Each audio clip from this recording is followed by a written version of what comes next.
প্রিয় শিক্ষার্থী বন্ধুরা, আশা করি সবাই ভালো আছেন, সুস্থ আছেন, নিরাপদে আছেন। আজকে আমরা পেনাল কোডের সর্বশেষ ক্লাসটি করব।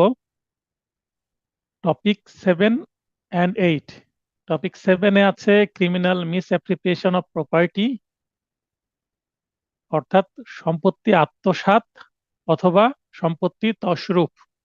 তছরূপ বলতেও কিন্তু আত্মসাৎকে বোঝায়। আর ক্রিমিনাল ব্রিচ অফ ট্রাস্ট, অর্থাৎ অপরাধমূলক বিশ্বাসভঙ্গ। এবং রিসিভিং অফ স্টলেন প্রপার্টি বা চুরিকৃত মাল গ্রহণ অ্যান্ড চিটিং মানে প্রতারণা। অর্থাৎ আজকে এখানে মোট 4টা টপিক আছে। গত ক্লাসে আমরা 4টা টপিক নিয়ে আলোচনা করেছিলাম: চুরি, বলপূর্বক আদায়, দস্যুতা এবং ডাকাতি। আজকেও এই সম্পত্তি রিলেটেড আরো 4টি টপিক আলোচনা করব। এখানে আমরা স্যাম্পল কোশ্চেন হিসাবে 8টি কোশ্চেন দেখব। এছাড়াও আরো কি ধরনের প্রশ্ন আসতে পারে সেটা বোঝানোর চেষ্টা করব, এবং এই 4 ধরনের অপরাধের কনসেপ্টটা আজকে ক্লিয়ার করার চেষ্টা করব। অপরাধটা কি, কোন পরিস্থিতিতে এই অপরাধগুলো সংঘটিত হয়, অপরাধের ম্যানার অনুসারে আমরা উদাহরণ সহ বোঝার চেষ্টা করব। যদি কারো বুঝতে সমস্যা হয় অবশ্যই প্রশ্ন করে কনসেপ্ট ক্লিয়ার করে নেবেন। প্রথম প্রশ্ন হচ্ছে, অপরাধমূলক সম্পত্তি আত্মসাৎ বা তছরূপ এবং অপরাধমূলক বিশ্বাসভঙ্গ এর মধ্যে পার্থক্য সমূহ আলোচনা করুন। প্রথমে আমরা পার্থক্যে চলে যাব। খুবই গুরুত্বপূর্ণ এই প্রশ্নটি। তো পার্থক্য লেখার সিস্টেম হচ্ছে, প্রথমে আমরা চলে যাব যে নিম্নে অপরাধমূলক সম্পত্তি আত্মসাৎ বা তছরূপ এবং অপরাধমূলক সম্পত্তি এর মধ্যে অপরাধমূলক বিশ্বাসভঙ্গ এর মধ্যে পার্থক্য সমূহ আলোচনা করা হলো বলে শুরু করব। তারপরে আমরা পয়েন্ট দেব। 1 নম্বর পয়েন্ট, ধারার পার্থক্য, অর্থাৎ কোন ধারায় কোনটির সংজ্ঞা দেওয়া হয়েছে। 304 ধারায় অপরাধমূলক সম্পত্তি আত্মসাতের সংজ্ঞা আছে। অপরদিকে 403 ধারায় অপরাধমূলক সম্পত্তি আত্মসাতের সংজ্ঞা আছে এবং 405 ধারায় অপরাধমূলক বিশ্বাসভঙ্গের সংজ্ঞা আছে, মানে কাছাকাছি আছে সংজ্ঞা দুইটি। এবার আমরা সংজ্ঞা দেখে নিব। কোনো অস্থাবর সম্পত্তি দৈবভাবে বা কুড়িয়ে পেয়ে অসাধুভাবে নিজস্ব ব্যবহারে পরিণত করাকে অপরাধমূলক সম্পত্তি আত্মসাৎ বলে। অর্থাৎ আপনি কোথাও যদি কারো কোনো সম্পত্তি খুঁজে পান, তাহলে প্রথমত আপনার চেষ্টা থাকবে সেই সম্পত্তিটা প্রকৃত মালিককে খুঁজে বের করে তাকে ফিরিয়ে দেওয়া। এটা আপনার নৈতিক দায়িত্ব। এবং এই দায়িত্বটা যদি পালন না করে, আপনি মালিককে খুঁজে বের করার চেষ্টা না করে সেই সম্পত্তিটা নিজেই ব্যবহার করে ফেললেন, তাহলে অবশ্যই সেটা আত্মসাৎ হবে এবং এটা অবশ্যই একটা অপরাধও বটে। আপনি রাস্তায় কোনো টাকা পেলেন, তো টাকাটা একটা অস্থাবর সম্পত্তি, সেটা যদি পেয়ে মালিককে ফেরত দেওয়ার চেষ্টা না করেন, বা আপনি ফেসবুকে কোনো পোস্ট দিলেন না, বা কোনো বিজ্ঞপ্তি দিলেন না, বা স্থানীয় থানায় সেটা জমা দিলেন না, যেখানে পেলেন আশেপাশে কাউকে জিজ্ঞাসা করলেন না, টাকা পেলেন আর চুপচাপ নিজের কাছে রেখে দিলেন এবং প্রয়োজনে সেটা নিজের মতো করে খরচ করে ফেললেন, তাহলে ডেফিনেটলি এটা সঠিক কাজ নয়। এটা সৎ ব্যক্তির লক্ষণ নয়। তো অসততা দেখালেই কিন্তু এখানে সম্পত্তি আত্মসাতের বিষয়টা চলে আসে। তার মানে এখানে অনিষ্টির সাথে একেবারে ওতপ্রোতভাবে জড়িত এই অপরাধটা। পক্ষান্তরে যদি আমরা বিশ্বাসভঙ্গটা দেখি, অপরাধমূলক বিশ্বাসভঙ্গ বলতে আমানতের খেয়ানত করাকে বোঝায়। কেউ আপনার কাছে কোনো সম্পত্তি দিয়ে এলো, আপনি সেটা সময় মতো ফেরত দিলেন না, মানে এটাও আত্মসাৎ। সম্পত্তি আত্মসাৎ সেটা যেটা বলা হচ্ছে তছরূপ বা সম্পত্তি আত্মসাৎ বা অপরাধমূলক সম্পত্তি আত্মসাৎ, সেই মিস অ্যাপ্রিপিয়েশন সেইটা তখনই হবে যখন আপনি কোনো কিছু কুড়িয়ে পাবেন বা দৈবভাবে পাবেন। তার মানে একজনের একটা মোবাইল ফোন আপনি পেলেন, সেইটা কিন্তু দৈবভাবে বা কুড়িয়ে পাওয়া, বা কোথাও আপনি দেখতে পেলেন সেটা আপনি তুলে নিলেন। এটা হচ্ছে প্রপার্টি ট্রান্সফারটা কিভাবে হবে, এটা হচ্ছে ভাইটাল পয়েন্ট। যে সম্পত্তি আত্মসাৎ এবং সম্পত্তি যে অপরাধমূলক বিশ্বাসভঙ্গ হবে, এই দুইটার মধ্যে বেসিক পার্থক্য কি? সম্পত্তিটা এক হাত থেকে অন্য হাতে, মালিকের হাত থেকে এই অপরাধীর হাতে আসলো কিভাবে, এটাই হচ্ছে মূল বোঝার জায়গা।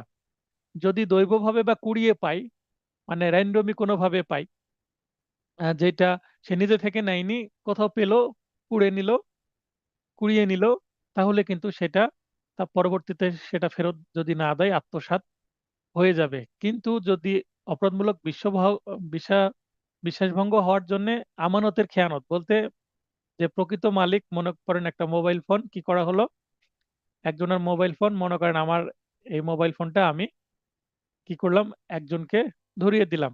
মনে করেন যে হয়তো বা আমি ক্রিকেট খেলছি, আমার মোবাইল ফোনটা একজনকে ধরে দিয়ে বললাম এটা একটু রাখেন তো, আমি একটু ব্যাট করে নিই, ব্যাট করার শেষে আবার আমি এটা নিয়ে নিব।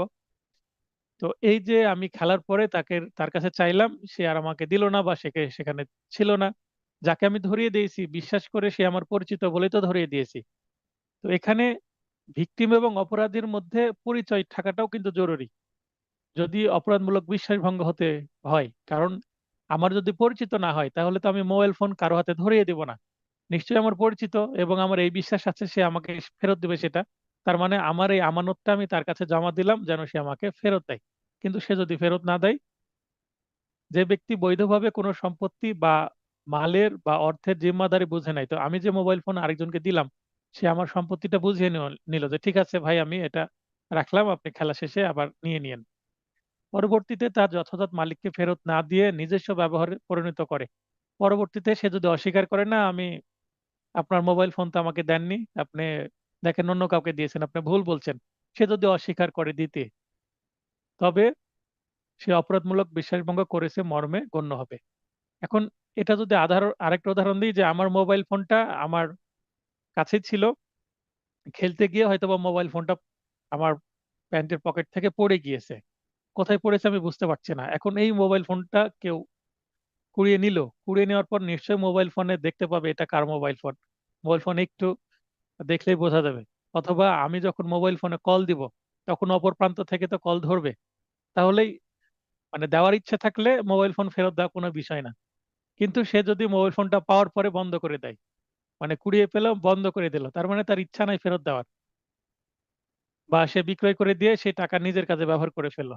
তার মানে এই দুইটা উদাহরণ, মোবাইল ফোনের দুইটা যে উদাহরণ দিলাম, এখান থেকে বোঝা যাচ্ছে কোনটি সম্পত্তি আত্মসাৎ আর কোনটি হচ্ছে বিশ্বাসভঙ্গ। বিশ্বাসভঙ্গ পরিচিত ব্যক্তিরা করে, আর সম্পত্তি আত্মসাৎ পরিচিত ব্যক্তিও করতে পারে, অপরিচিত ব্যক্তিও করতে পারে। সম্পত্তির প্রকৃতি, মানে সম্পত্তিটা কেমন হবে, স্থাবর না অস্থাবর। শুধুমাত্র অস্থাবর সম্পত্তি অসাধুভাবে আত্মসাৎ করা যায়, অন্যদিকে স্থাবর ও অস্থাবর উভয় প্রকার সম্পত্তির ক্ষেত্রে অপরাধমূলক বিশ্বাসভঙ্গের অপরাধ সংঘটিত হতে পারে। আমি কাউকে একটা বাড়ি দেখভাল করার দায়িত্ব দিলাম, যে এটা আপনি ম্যানেজার হিসেবে দায়িত্ব পালন করেন। সে ম্যানেজার হিসেবে দায়িত্ব পালন করা অবস্থায় সে পরবর্তীতে সেটার মালিক দাবি করছে। আমি দীর্ঘদিন এটা ব্যবহার করেছি, হয়তো আমি মৌখিকভাবে তাকে ম্যানেজার নিয়োগ করেছিলাম, কোনো কাগজপত্র নাই। তো এই কারণে স্থাবর অস্থাবর উভয় প্রকার সম্পত্তি কিন্তু আত্মসাৎ করতে পারে। তার মানে পরিচিত ব্যক্তি খুব ভয়াবহ। বলা হয় না ঘরের শত্রু বিভীষণ, যদিও এটা একটা রামায়ণের কাহিনী থেকে। রাবণের ভাই ছিল বিভীষণ, রাবণকে কিভাবে মারতে হবে সেটা বিভীষণ জানতো, তো বিভীষণ সেই বুদ্ধিটা দিয়েছিল রামকে, এবং সেই বুদ্ধি নিয়েই রাম রাবণকে মেরে ফেলে এবং রাবণের কাহিনী শেষ হয়। তো এই যে রাবণকে মেরে ফেলার বুদ্ধিটা দিয়ে দিল কে, তার ভাই। এই কারণে বলা হয় ঘরের শত্রু বিভীষণ। বিভীষণ হচ্ছে রামায়ণের যে রাবণের আপন ভাই ছিল। তো এটা এই অর্থে আমরা বলতে পারি যে, যে আপন সেই কিন্তু ক্ষতিটা করতে পারে। বা এটাও বলতে পারি রক্ষক যখন ভক্ষক হয়ে যায়। সম্পত্তি হস্তান্তর মানে এক হাত থেকে আরেক হাত কিভাবে যাবে। অপরাধমূলক সম্পত্তি আত্মসাতের ক্ষেত্রে সম্পত্তির হস্তান্তর দৈব চক্রে ঘটবে। দৈব চক্রে বলতে র্যান্ডমলি হবে।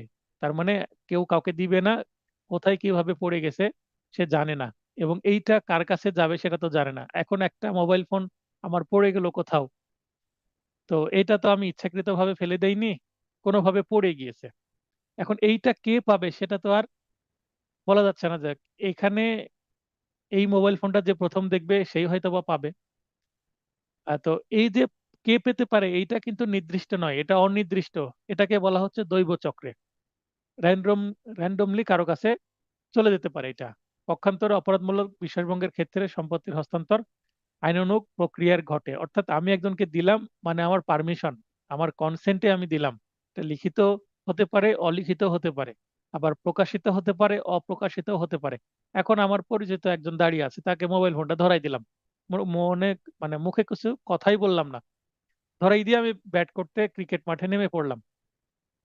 তো সে বুঝে গেল যেটা আমাকে ধরাই দিল, মানে আমাকে একটু এটা রাখতে হবে দেখে, খেলা শেষে আমাকে ফেরত দিতে হবে। সে বুঝলো। অনেক সময় মুখে না বলেও হতে পারে, আবার লিখিতও হতে পারে, অলিখিত চুক্তির মাধ্যমে হতে পারে। চুক্তিগত সম্পর্ক কেমন দুইটা অপরাধের ক্ষেত্রে? অপরাধমূলক সম্পত্তি আত্মসাতের ক্ষেত্রে অপরাধী ও ভিকটিমের মধ্যে চুক্তিগত সম্পর্ক থাকা আবশ্যক নয়। কারণ একজন আরেকজনের কাছে সম্পত্তি যাবে দৈবভাবে, এখানে তো চুক্তি থাকার কোনো স্কোপই নাই। কিন্তু অপরাধমূলক বিশ্বাসভঙ্গের ক্ষেত্রে অপরাধী ও ভিকটিমের মধ্যে চুক্তিগত সম্পর্ক থাকা আবশ্যক। ওই যে একটু আগে বললাম, সেটা লিখিত হতে পারে। আমি লিখিত চুক্তির বিনিময়ে একজনকে আমার একটা সম্পত্তি দেখভালের দায়িত্ব দিলাম, ম্যানেজার নিয়োগ করলাম, বা অলিখিত চুক্তি দিয়ে দিলাম। আমি হয়তো বা অ্যাপয়েন্টমেন্ট লেটার দিলাম না পরিচিত, যে হ্যাঁ ঠিক আছে আমার একটা দোকান আছে, তুমি দোকানে বসবা, সেল করবা, সেল শেষে আমাকে সবকিছু বুঝিয়ে দিবা এবং মাস শেষে এত টাকা বেতন পাবা। তো এইভাবে মৌখিক একটা নিয়োগপত্র দিলেও সেটাই তো বিশ্বাস করেই তো তাকে আমি দিলাম। সে আত্মীয় হয়তো বা বা পরিচিত, তাই কোনো নিয়োগপত্র তৈরি করলাম না, মুখে মুখে। মানে যে দোকানের সেলসম্যান গুলো আছে, বিশেষ করে মুদিখানা বা অন্যান্য যেগুলো কোম্পানি না, লোকাল যে ডিলার গুলো আছে, এরা তো নিয়োগপত্র বা পেপারস রাখে না। কাজ শেষে মাস শেষে একটা নির্দিষ্ট বেতন দিয়ে দেয়, শুধু একটা মৌখিক ভাবে ডিল হয় যে 5,000 বা 10,000 বা 8,000 টাকা বেতন দিব তোমাকে মাস শেষে। এই ধরনের একটা মৌখিক ডিল হয়। তো এই ডিল মানে চুক্তি।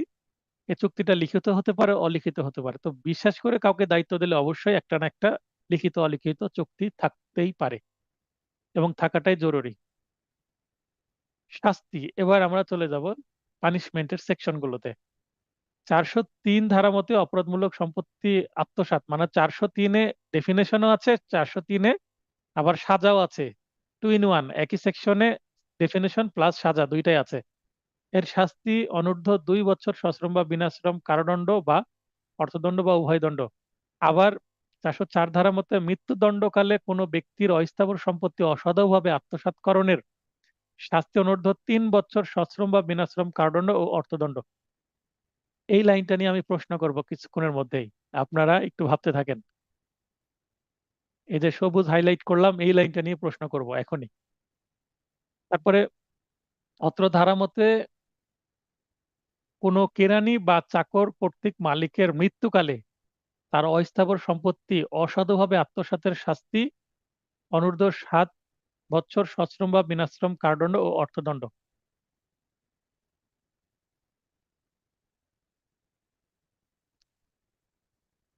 দেখেন তাহলে তশরূপ, তশরূপের যে সাজা, এখানে আমরা তশরূপের সাজা পাচ্ছি, কিন্তু তশরূপের সাজা পাচ্ছি তিনটা। দেখেন, এটা নিয়ে কথা হোক, তারপরে আমি অপরের দিকে আসছি। বা অপরাধমূলক সম্পত্তি আত্মসাতের সাজা তিনটা। 403 ধারায় 2 বছর, 404 ধারায় 3 বছর, এবং 404 ধারাতে 7 বছর। 3 বছর কখন হবে? একজন ব্যক্তি মৃত্যুকালে কোনো সম্পত্তির অস্থাবর সম্পত্তি, মৃত্যুকালে 404 ধারা মতে মৃত্যুকালে কোনো ব্যক্তির অস্থাবর সম্পত্তি অসাধুভাবে আত্মসাৎকরণের শাস্তি হচ্ছে 3 বছর। আর এই একই ধারায়, মানে 404 ধারায় কেরানি চাকর কর্তৃক, মানে যে মালিক, সে মালিকের কোনো কেরানি, কেরানি বলতে সার্ভেন্ট বা ক্লার্ক বা ম্যানেজার, মানে তার আন্ডারে চাকরি করে, সেটা যে প্রকারের চাকরি হোক না কেন, কর্মকর্তা বা কর্মচারী যাই হোক না কেন, মালিক মারা যাচ্ছে এই সময় তার সম্পত্তি সে সরিয়ে নিচ্ছে, হস্তগত করে নিচ্ছে, যেন পরে খোঁজ খবর নিয়ে আর এই সম্পত্তি খুঁজে পাওয়া না যায় এবং ওই কেরানি বা চাকর সম্পত্তিটা নিয়ে নিতে পারে। তো তখন কিন্তু অপরাধটা বড় হয়ে যাবে। কেন বড় হয়ে যাবে? কারণ একজন কেরানি বা চাকর সে মালিকের তো দেখভাল করে, সে রক্ষক, তখন রক্ষক যদি ভক্ষক হয়ে যায়, এইটা কিন্তু এই অপরাধটা করার পসিবিলিটি বেশি। পসিবিলিটি বেশি বলে এই অপরাধটা যেন না হয়, এই কারণে শাস্তিটা বেশি দেওয়া হয়েছে, যেন চাকর বা কেরানি বিশ্বস্ত হয়। এই শাস্তির ভয়ে অন্তত 7 বছর জেল হয়ে যেতে পারে ধরা পড়লেই। তো এখন আমি আপনাদেরকে প্রশ্ন করছি যে এখানে এই যে 404 ধারায় মৃত্যুকালে কোনো ব্যক্তির অস্থাবর সম্পত্তি অসাধুভাবে আত্মসাৎকরণের শাস্তি 3 বছর, হ্যাঁ একটা র্যান্ডম পার্সন কর্তৃক, আর যেইটা এই ভিকটিম, এই যে ব্যক্তি মারা যাচ্ছে মুমূর্ষ, তার সাথে ওই ব্যক্তির কোনো কি নাই, সম্পর্ক নাই, কিন্তু 7 বছর হবে যদি কোনো সম্পর্ক থাকে চাকর এবং মালিকের। তো এখানে কম সাজার বেশি সাজার কনসেপ্টটা আশা করি বুঝতে পেরেছেন। আমার প্রশ্ন হচ্ছে, এখানে আমরা চুরির একটা কনসেপ্ট নিয়ে আসবো এর মধ্যে। চুরির কনসেপ্ট কি? চুরি 379 ধারায় হচ্ছে 3 বছর শাস্তি, 380 ধারায় হচ্ছে গৃহে চুরি হলে সেইটা 7 বছরের শাস্তি, আর 381 ধারায় হচ্ছে কোনো চাকর বা কেরানি কর্তৃক যদি চুরি করা হয় তাহলে সেটার শাস্তি হচ্ছে 7 বছর। 382 ধারায় চুরিকালে যদি আঘাত বা মৃত্যুর ভয় দেখানোর প্রস্তুতি সহ চুরি করে তাহলে 10 বছর শাস্তি। তো আমার বক্তব্য হচ্ছে 404 ধারা এবং 481 ধারা, মানে চাকর ও কেরানি কর্তৃক মালিকের সম্পত্তি চুরি করছে, সেটার মধ্যে আসলে পদ্ধতিগত পার্থক্যটা কি আমাকে উদাহরণ দিয়ে কেউ বুঝিয়ে দিতে পারবেন? মনে করেন আমি উদাহরণের অর্ধেকটা দিয়ে দিই। একজন ব্যক্তি মুমূর্ষু, সে অসুস্থ, মানে বয়স্ক 70-80 বছরের একজন ব্যক্তি, সে অসুস্থ, তার দেখভাল করার জন্য একটা মহিলা আছে বাসায়। আচ্ছা, এখন ওই অসুস্থ ব্যক্তির যদি কোনো কিছু চুরি করে ওই মহিলাটা, তাহলে 381 ধারায় তার 7 বছরের কারাদণ্ড। আর সেটা সম্পত্তি যদি আত্মসাৎ করে তাহলে সেটা হবে কত বছর? 7 বছর। শাস্তি কিন্তু একই, কিন্তু কখন সেটা সম্পত্তি আত্মসাৎ এবং কখন সেটা চুরি হবে ওই ঘরের মধ্যেই তো। মনে করেন যে ওই মালিকের ড্রয়ারে 1 লক্ষ টাকা আছে, ওই 1 লক্ষ টাকা এবং কিছু স্বর্ণ অলংকার আছে।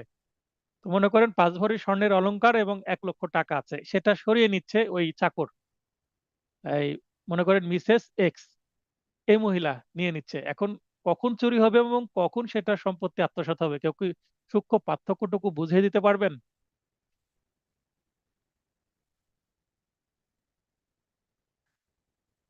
চেষ্টা করেন কেউ।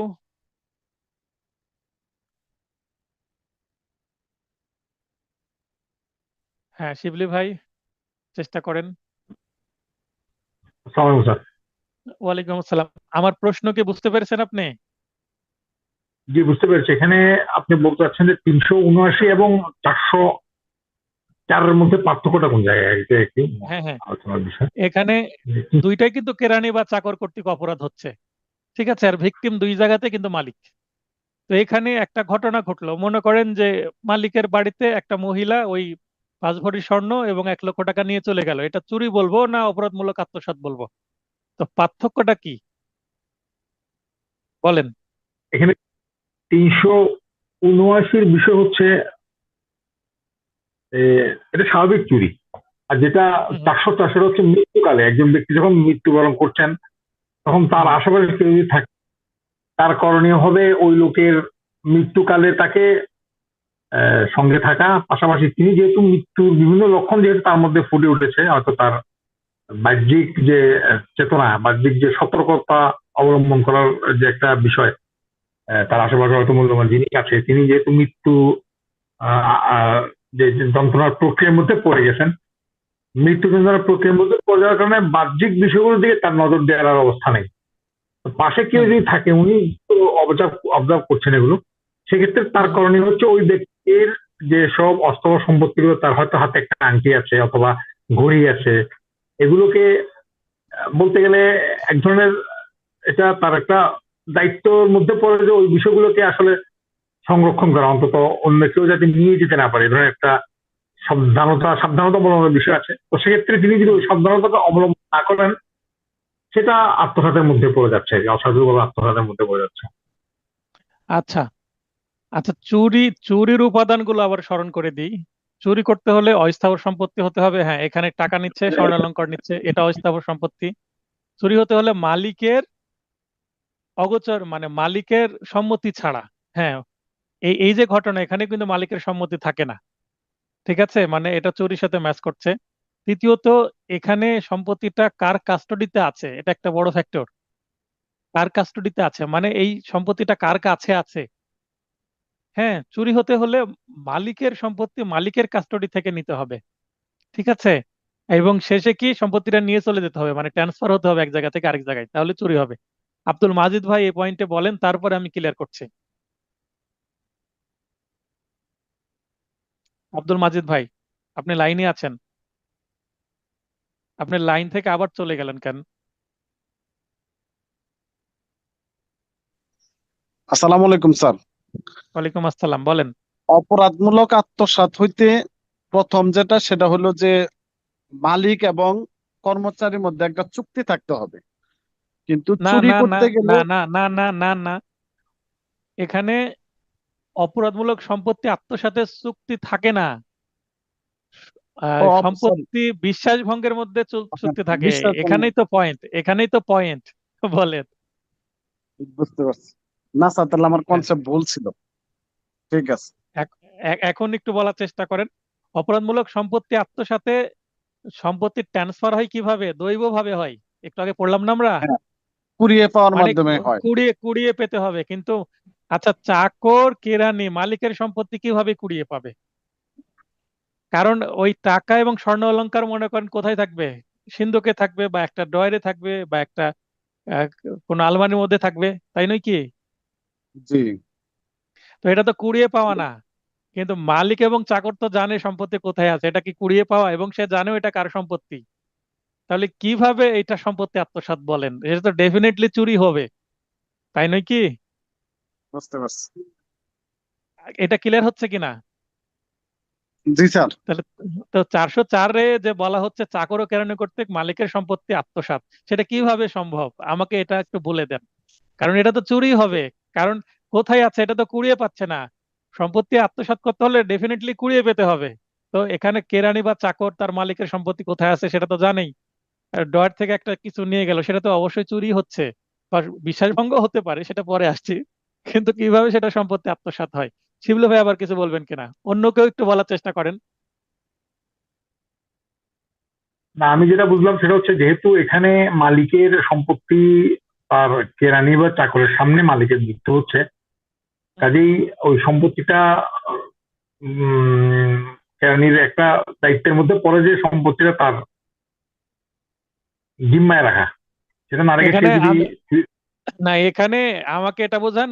কুড়িয়ে পাওয়া বা দৈব ভাবে পাওয়া, র্যান্ডমলি আসার বিষয়টা কিভাবে এখানে ম্যাচ করছে?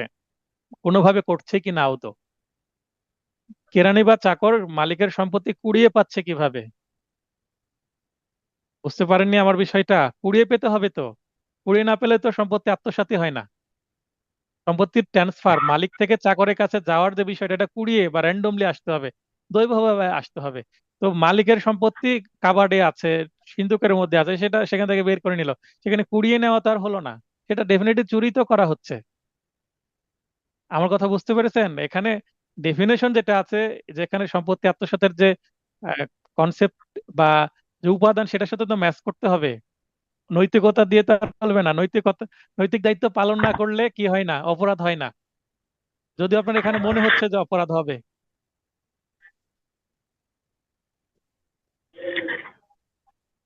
ভিন্ন কিছু বলবেন? আর আর কেউ বলবেন? আচ্ছা, মুন্নি আপুকে অনুরোধ করছি একটু লাইনে আসা। কক্সবাজার থেকে মুন্নি আপু। আপনি আগে অনেক কথা বলতেন ক্লাসে, ইদানিং রেসপন্স করেন না কেন? মুন্নি আপু আসবেন।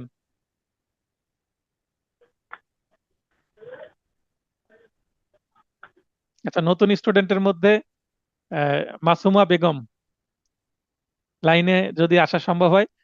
আপনার মাইক অন করার সুযোগ দিয়েছি, জাস্ট মাইকের টাচ করতে হবে, তাহলে অন হয়ে যাবে।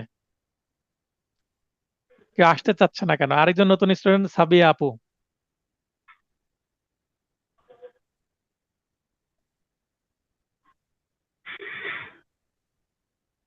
নতুন স্টুডেন্ট আসতে চাচ্ছেন না, আচ্ছা। যেহেতু আসতে চাচ্ছেন না, এখন আমার, আচ্ছা মিলন ভাই চুপ করে আছে কেন? মিলন ভাই বলেন। আসসালামু আলাইকুম স্যার। ওয়ালাইকুম আসসালাম। পয়েন্ট দারুণ জায়গায় ধরেনি পয়েন্টটা। জি স্যার, খুব ভালো বলেন। জায়গায় ধরেছেন। এ- এখন মাথায় কি আসছে বলেন? এটা কি ভুল আছে বের একটা মনে হচ্ছে? স্যার, প্রশ্নটা আবার একটু যদি বলতেন তাহলে এলো সুবিধা হতো। আমি একটু বাইরে ছিলাম তো আচ্ছা এই জন্য এলো। আচ্ছা, সম্পত্তি আত্মসাৎ করতে হলে আরেকজনের সম্পত্তি আপনার কাছে কি দৈবভাবে আসতে হবে, র্যান্ডমলি আসতে হবে, মানে কুড়িয়ে পেতে হবে, তাই নয় কি? জি। আচ্ছা, জি। তাহলে এখানে কোনো কেরানি বা চাকর কর্তৃক মালিকের মৃত্যুকালে তার সম্পত্তি, অস্থাবর সম্পত্তি অসৎভাবে আত্মসাৎ, এটার সাজা হচ্ছে 7 বছর। আবার আমরা জানি 381 ধারায় কেরানি বা চাকর কর্তৃক মালিকের সম্পত্তি চুরি করলেও সাজা হচ্ছে 7 বছর। এখন জি ঘটনা কিন্তু এই মালিকের সম্পত্তি মনে করেন 1 লক্ষ টাকা এবং 5 ভরি স্বর্ণের অলংকার তার সিন্ধুকে আছে, চাবি কোথায় আছে সেটাও কিন্তু চাকর বা কেরানি জানে। সে যখন মালিক অসুস্থ ওই সময় বের করে নিল। তো এইটা তো জি চুরির মতোই লাগছে, কারণ চুরির যে 4টা উপাদান, অস্থাবর সম্পত্তি সেটা মিলছে, আবার এইটা মালিকের কাস্টডি বা মালিকের যে হেফাজত সেখান থেকে নিয়ে নিবে, হয় গোপনে বা ওপেন, মালিক দেখতে জি পেলেও তার কিছু করতে পারছে না, অসুস্থ। জি তারপরে এই সম্পত্তিটা কি হতে হবে, হস্তান্তরিত হতে হবে, মানে এক হাত থেকে আরেক হাতে যাবে। হ্যাঁ, এক হাত থেকে আরেক হাত থেকে জি সে নিয়ে চলে যাবে। তাহলে এটা তো চুরি জি হচ্ছে। তাহলে এটা কিভাবে সম্পত্তি আত্মসাৎ হচ্ছে? সম্পত্তি আত্মসাৎ হতে হলে কুড়িয়ে পেতে হবে। তো এই কেরানি বা চাকর মালিকের সম্পত্তি কিভাবে কুড়িয়ে পায়? তার ঘর থেকেই তো নিচ্ছে। এটা আমাকে মানে বুঝিয়ে দেন। উম, স্যার, উম, মানে আমি উদাহরণ দিয়ে বলবো। হ্যাঁ, অবশ্যই বোঝাতে আপনি যেভাবে খুশি বোঝান। আপনি কি হুম, বুঝলেন বা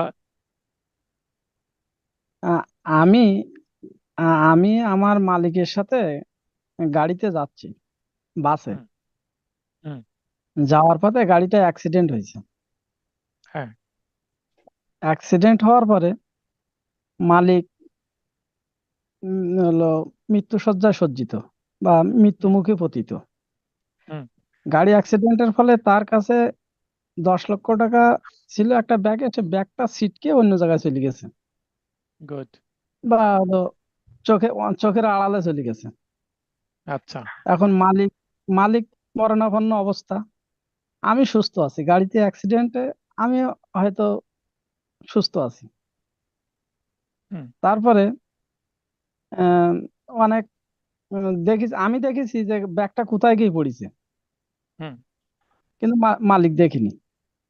না হুম, দেখার পরে পরবর্তীতে সবাই মিলে খোঁজাখুঁজি করেছি, বা মালিকও বলতেছে আমার টাকার ব্যাগ কই, টাকার ব্যাগ কই।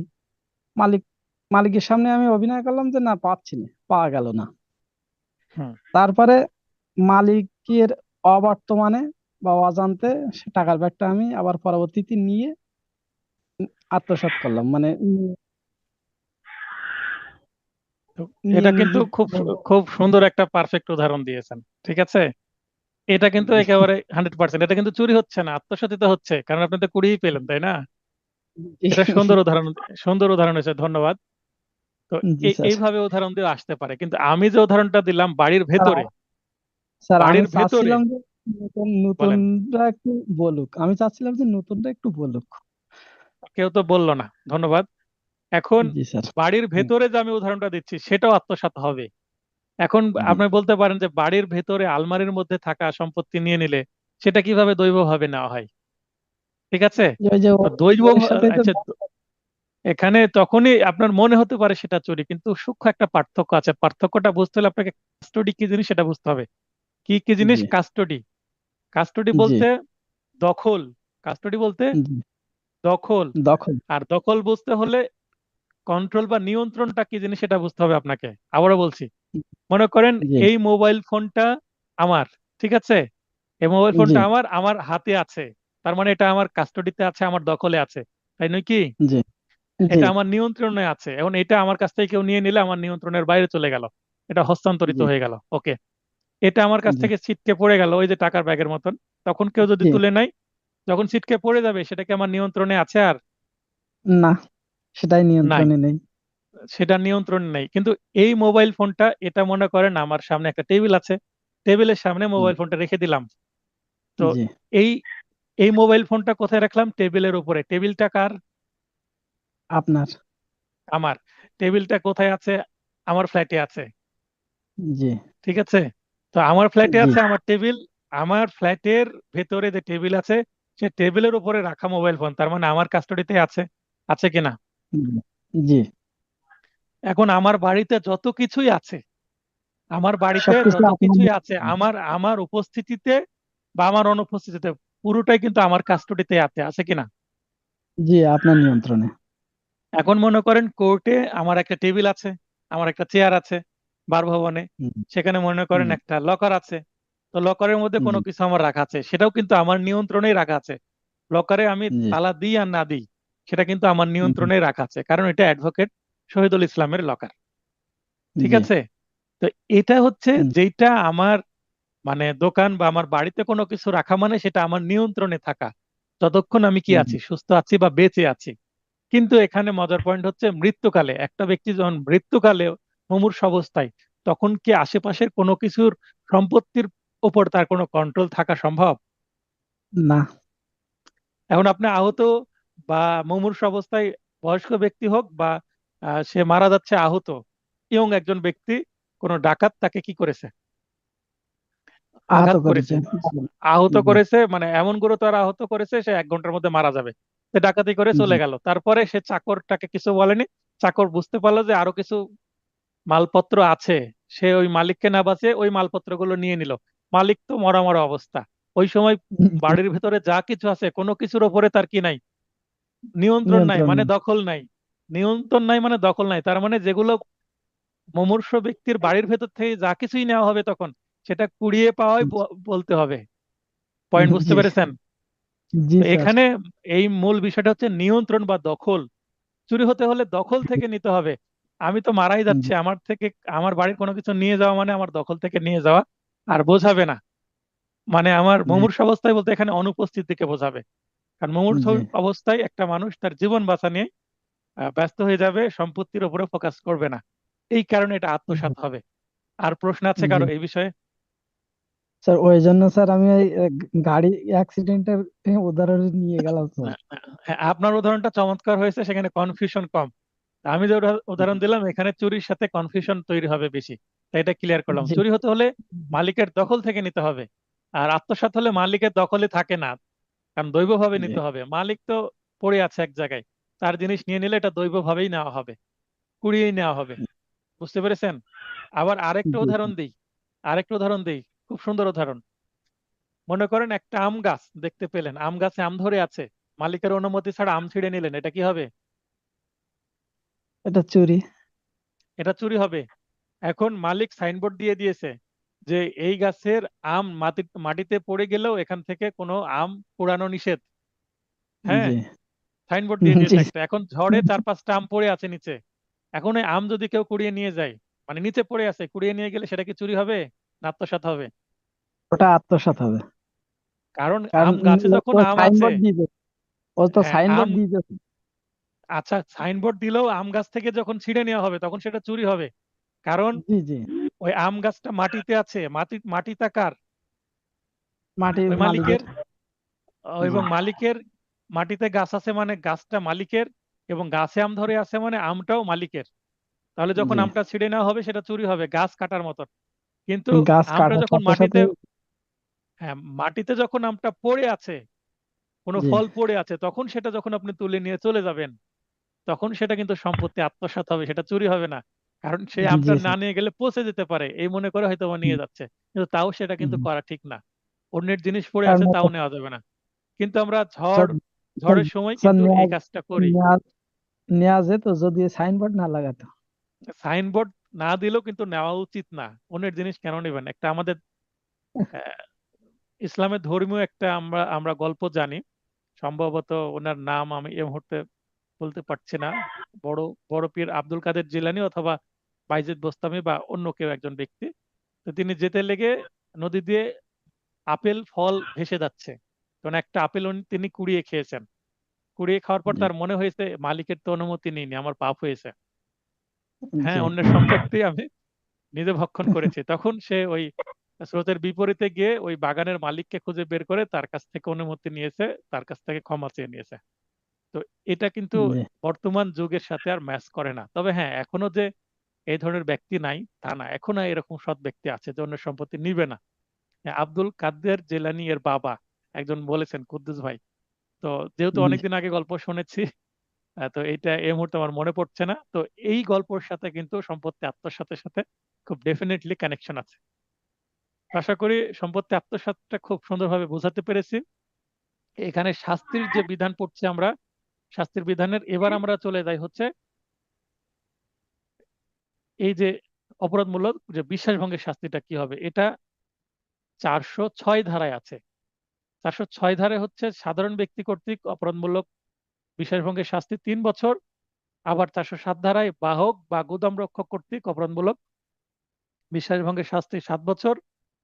আর 8 ধারায় বলছে কেরানি বা চাকর কর্তৃক অপরাধমূলক বিশ্বাসভঙ্গের শাস্তি 7 বছর। তার মানে কেরানি বা চাকর চুরি করলেও 7 বছর, অপরাধমূলক বিশ্বাসভঙ্গ করলেও 7 বছর, আবার অপরাধমূলক ওই আত্মসাৎ করলেও কিন্তু 7 বছর। 7 বছর ফিক্সড। তার মানে অপরাধ যেটাই প্রমাণ করা হোক না কেন, আলটিমেটলি 7 বছরই হবে। না, এখানে মিল রাখাটা জরুরি ছিল, কারণ সম্পত্তি তো খোয়া গেছে, সেটা যেভাবেই নিক না কেন।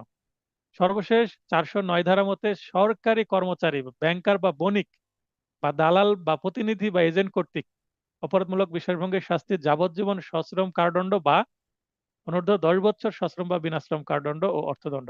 তাহলে এখানে কিন্তু 6, 7, 8, 9, 10 না, 6, 7, 8, 9 4টা সেকশন আমরা দেখতে পাচ্ছি।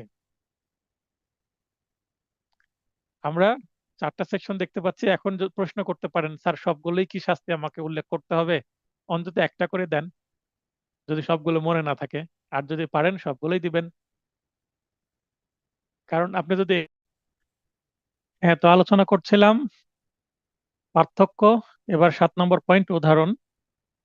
উদাহরণে বলা হচ্ছে রাজপথে একটি পত্র কুড়িয়ে পাই যার মধ্যে একটি ব্যাংক নোট ছিল।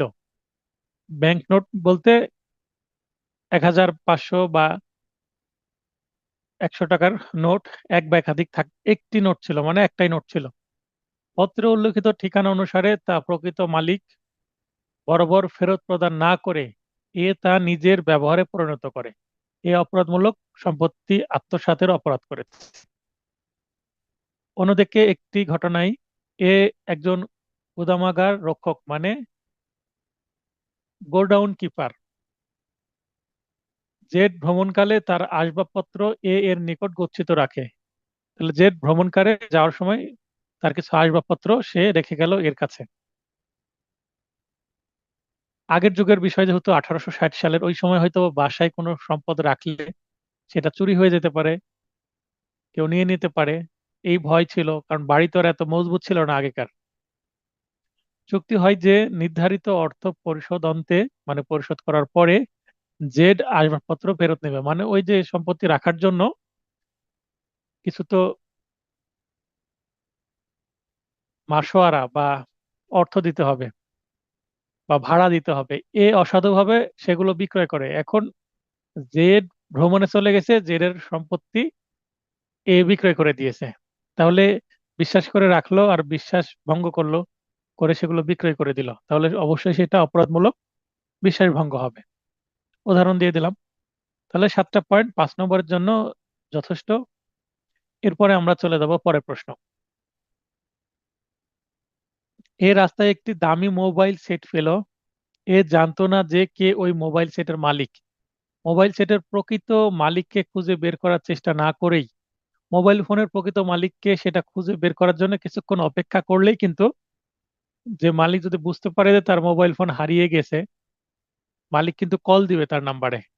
সে জানে যে কল আসবেই। তো সেই কল আসার অপেক্ষা না করে কি করলো, মোবাইল ফোন বন্ধ করে দিল, সিম খুলে ফেললো। তারপরে সে হয়তোবা সেটা বিক্রয় করে দিল। তাহলে উক্ত মোবাইল সেটটি বিক্রি করে দিল। কি কোন অপরাধ করেছে? অবশ্যই অপরাধ করেছে। কি অপরাধ করেছে?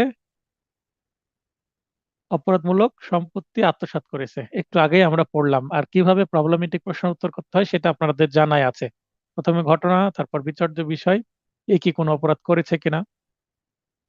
প্রাসঙ্গিক আইন 403 ধারায় সম্পত্তি আত্মসাৎ সংজ্ঞাটা দেওয়া আছে, সেটা বলে দেব। এবং সিদ্ধান্তে আলোচ্য ঘটনা এবং দ্য পেনাল কোড 1806 এর 403 ধারার বিধান বিশ্লেষণ করলে এটি প্রতীয়মান হয় যে, বা এটা স্পষ্ট বোঝা যায় যে, যেভাবে ভাষা ব্যবহার করেন না কেন, দিয়ে আপনারা মিলিয়ে লিখে দিবেন এভাবে। আপনি চাইলে এটার ভাষাও লিখে দিতে পারেন, মানে শাস্তিও লিখে দিতে পারেন। উক্ত অপরাধের জন্য 403 ধারার বিধান মতে এর শাস্তি স্বরূপ অনূর্ধ্ব 2 বছর সশ্রম বা বিনাশ্রম কারাদণ্ড হতে পারে। তাহলে অন্যের মোবাইল ফোন পেয়ে সেটা কিন্তু বিক্রয় করে দিলে এই 2 বছরের সাজা হতে পারে। আর এখন তো পুলিশ খুব সহজে সেটা খুঁজে পেয়ে যায়, কারণ প্রতিটা মোবাইল ফোনের আলাদা আলাদা আইএমইআই নাম্বার থাকে। এর মনিব, মনিব মানে মালিক, কিছু মালপত্র বিক্রি করে টাকা আনার জন্য কে পাঠায়। তাহলে এ এ হচ্ছে কি কর্মচারী, আর মনিবের নাম এখানে উল্লেখ নাই। তো এর মালিক তাকে বলল যে এই ডিমগুলো বিক্রয় করে আসো বাজারে। মনে করেন 100 পিস ডিম দিল, 100 পিস ডিম বাজারে নিয়ে বিক্রয় করে টাকা আনতে বললো। এখন তার মনিবকে বিক্রিত মালের টাকা দেয় নাই, 100 পিস ডিম বিক্রয় করে মনে করেন 1000 টাকা সে পেল। এই 1000 টাকা আর কি করলো না, মালিককে দিল না। কি কোনো অপরাধ করেছে? তাহলে বিশ্বাস করে মালিক তাকে কি দিল, ডিম দিল বিক্রয় করে টাকা আনার জন্য। যদি অপরাধ করে থাকে তবে এ এর কৃত অপরাধের নাম কি এবং সর্বোচ্চ শাস্তি কি হবে? তাহলে দেখেন এখানে কোন অপরাধ করেছে কিনা। হ্যাঁ অপরাধ, যদি বলি যে হ্যাঁ অপরাধ করেছে, তাহলে অপরাধের নাম বলতে হবে এবং এই অপরাধের সর্বোচ্চ শাস্তি কি সেটা বলতে হবে। তাহলে এখানে প্রাসঙ্গিক আইনে আপনাদের অপরাধমূলক বিশ্বাসভঙ্গের সংজ্ঞা, যেটা 405 ধারায় আছে, দিয়ে দিতে হবে। এরপরে সিদ্ধান্তে যাব আমরা। সিদ্ধান্তে তার মনিবের মালপত্র বিক্রয়ের জিম্মাদারি বুঝে নিয়ে, মানে দায়িত্ব বুঝে নিয়ে, বিক্রিত মালের টাকা মনিবকে বুঝিয়ে না দিয়ে তা আত্মসাতের মাধ্যমে অপরাধমূলক বিশ্বাসভঙ্গ অপরাধ করেছে। এখন ডিম যেহেতু মালিক বিশেষ করে তুলে দিয়েছিল, তার মানে সম্পত্তির যে লেনদেন মালিকের দখল থেকে এই কর্মচারীর দখলে কিন্তু আইনগতভাবে গেছে, মানে মালিক ইচ্ছাকৃতভাবেই দিয়েছে, সম্মতিতেই দিয়েছে, বিনা সম্মতিতে যায়নি। তাই তো এটা চুরি হবে না, এবং সেটা তো কুড়িয়েও পায়নি ডিমগুলো। তার মানে এটা বিশ্বাসভঙ্গ ছাড়া আত্মসাৎও বলা যাবে না। তাহলে বিশ্বাসভঙ্গের মধ্যে আত্মসাৎ থাকে ঠিকই, কিন্তু বিশ্বাসভঙ্গের আগে সম্পত্তির যে লেনদেন সেটা কিন্তু বৈধভাবে হয়। আত্মসাৎ এবং বিশ্বাসভঙ্গ একই জিনিস, কিন্তু বিশ্বাসভঙ্গ হতে হলে পরিচিত ব্যক্তি কর্তৃক হয় এবং সেই সম্পত্তিটা মানে ন্যায্যভাবে বা ন্যায়ভাবে লিগ্যালি ট্রান্সফার হয়। আর আত্মসাতের ক্ষেত্রে লিগ্যালি না, কুড়িয়ে পাবে, আমরা একটু আগে যেটা দেখেছি। উক্ত অপরাধের জন্য 408 ধারার বিধান মতে এর সর্বোচ্চ শাস্তি স্বরূপ অনূর্ধ্ব 7 বছর সশ্রম বা বিনাশ্রম কারাদণ্ড ও অর্থদণ্ড হবে। তাহলে আমরা 406 ধারাতে শাস্তি জানি 3 বছর, কিন্তু 408 ধারায় যেহেতু মালিক মনিবের সাথে সম্পর্ক, এই কারণে এটা হবে 7 বছর। আমরা একটু আগেও 7 বছরের বিধানটা দেখেছি 408 ধারায় পার্থক্যের মধ্যে। তো যেহেতু সর্বোচ্চ শাস্তি চেয়েছে, আপনি যদি 406 ধারায় শাস্তি বলেন বা 407 ধারায় শাস্তি বলেন তাহলে কিন্তু হবে না। 408 ধারায় যেহেতু সর্বোচ্চ শাস্তি আছে, আর এখানে মালিক এবং মনিবের বিষয়টা আছে, যেমন একটু আগে আমরা যদি ফেরত যাই, এই যে এখানে 408 কেরানি বা চাকর কর্তৃক অপরাধমূলক বিশ্বাসভঙ্গের শাস্তি 7 বছর, আমরা পার্থক্যের মধ্যে দেখেছি 6 নম্বর পয়েন্টে। তো এই কারণে এটা টেকনিক্যালি প্রশ্ন করা হয়েছে, যেটা চাইবে আপনাকে সেইভাবে সেটাই উত্তর দিতে হবে। এবার চোরাই মাল কি? তাহলে আমাদের দুইটা অপরাধের কাহিনী শেষ হয়ে গেল, এবার তৃতীয় অপরাধের চোরাই মাল বা স্টলেন প্রপার্টি সংজ্ঞা। কোনো অপরাধী কি চুরি ও চোরাই মাল গ্রহণের জন্য একই সাথে শাস্তি পাওয়ার যোগ্য? সংশ্লিষ্ট অপরাধের শাস্তির বিধান উল্লেখপূর্বক আপনার উত্তরের যথার্থতা নিরূপণ করুন।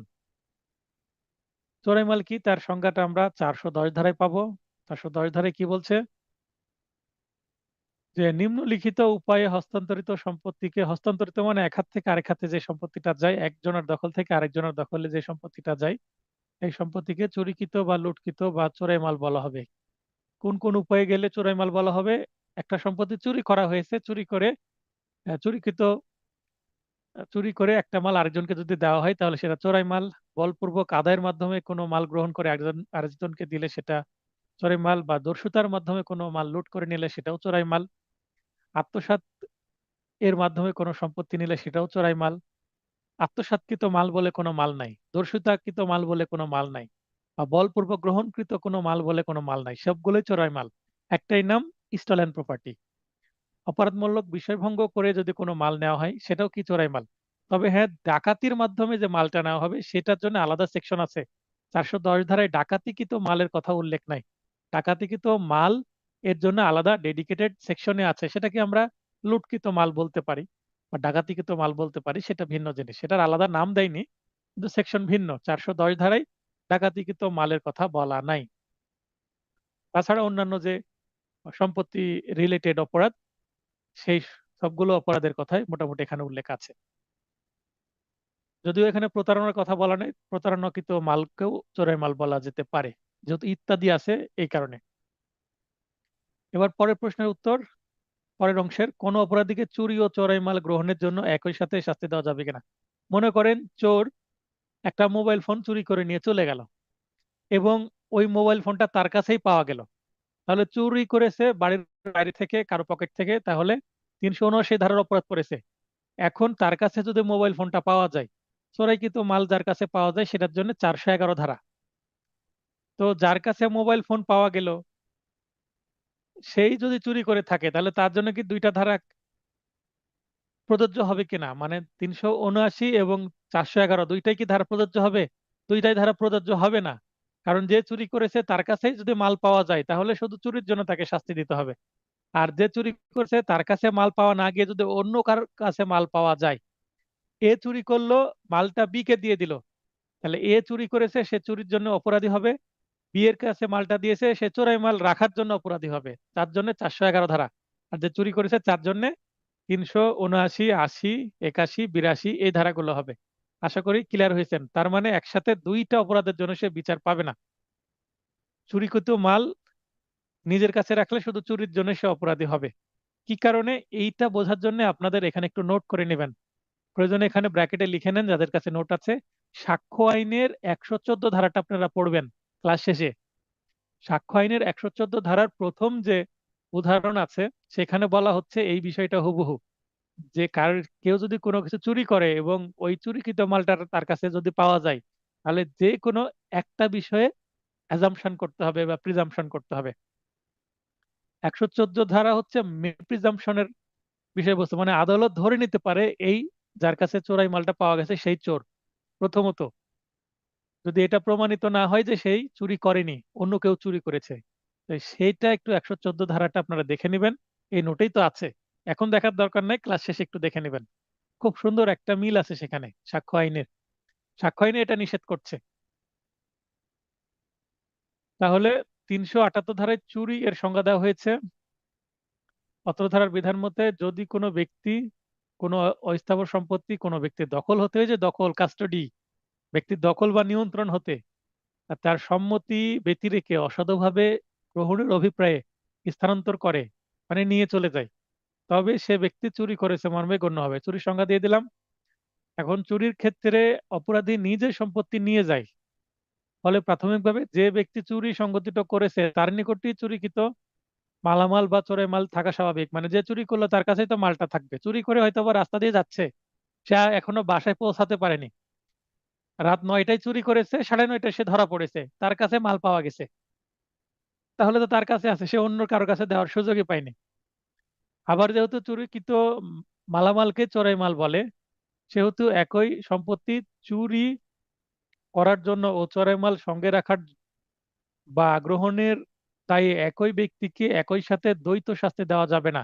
আপনারা এই প্রশ্নের উত্তরে এই যে দ্বৈত শাস্তি দেওয়া যাবে না, যে এখানে ব্র্যাকেট আছে, এখানে সাক্ষ্য আইন ধারা 114 লিখে রাখতে পারেন, ঠিক আছে?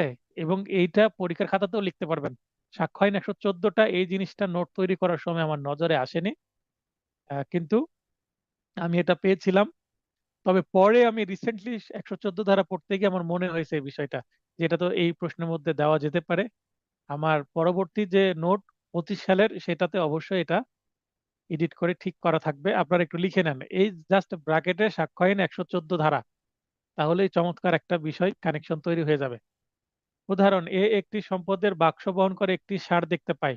সম্পদ গ্রহণের অসাধু অভিপ্রায়ে এ ষাঁড়টিকে একটি নির্দিষ্ট দিকে পরিচালনা করে, হয়তোবা রাস্তা থেকে জঙ্গলের দিকে নিয়ে চলে গেল। ষাঁড়টি যেই মুহূর্তে ভিন্ন দিকে চলতে শুরু করলো, উক্ত মুহূর্তে এ চুরি সংঘটন করেছে মর্মে গণ্য হবে। গাছ কেটে ফেলার সঙ্গে সঙ্গে যেমন চুরি হয়, তেমন কোনো প্রাণী যখন কোনো বস্তু নিয়ে যাচ্ছে, তখন তার দিক পরিবর্তন করে দিলেই কিন্তু সেটা চুরি, কারণ উদ্দেশ্য চুরি, এবং সঙ্গে সঙ্গেই সেটা চুরি হবে। পরবর্তীতে মাল নেন আর না নেন, সেটা চুরি আপনি করে ফেলেছেন এটা ধরে নেওয়া হবে, কারণ এটার কারণে কিন্তু ওই ষাঁড়টা হতভ্রষ্ট হয়ে যাবে, নির্দিষ্ট জায়গায় যেতে পারবে না। 379 ধারার বিধান মতে এ কে চুরির অপরাধের জন্য শাস্তি স্বরূপ অনূর্ধ্ব 3 বছর সশ্রম বা বিনাশ্রম কারাদণ্ড বা অর্থদণ্ড বা উভয় দণ্ডে দণ্ডিত করা যাবে। পরবর্তীতে এর নিকট উক্ত চুরিকৃত সম্পদ পাওয়া গেলেও 411 ধারার বিধান মতে এ কে পুনরায় চোরাই মাল রাখা বা গ্রহণের দায়ে শাস্তি দেওয়া যাবে না।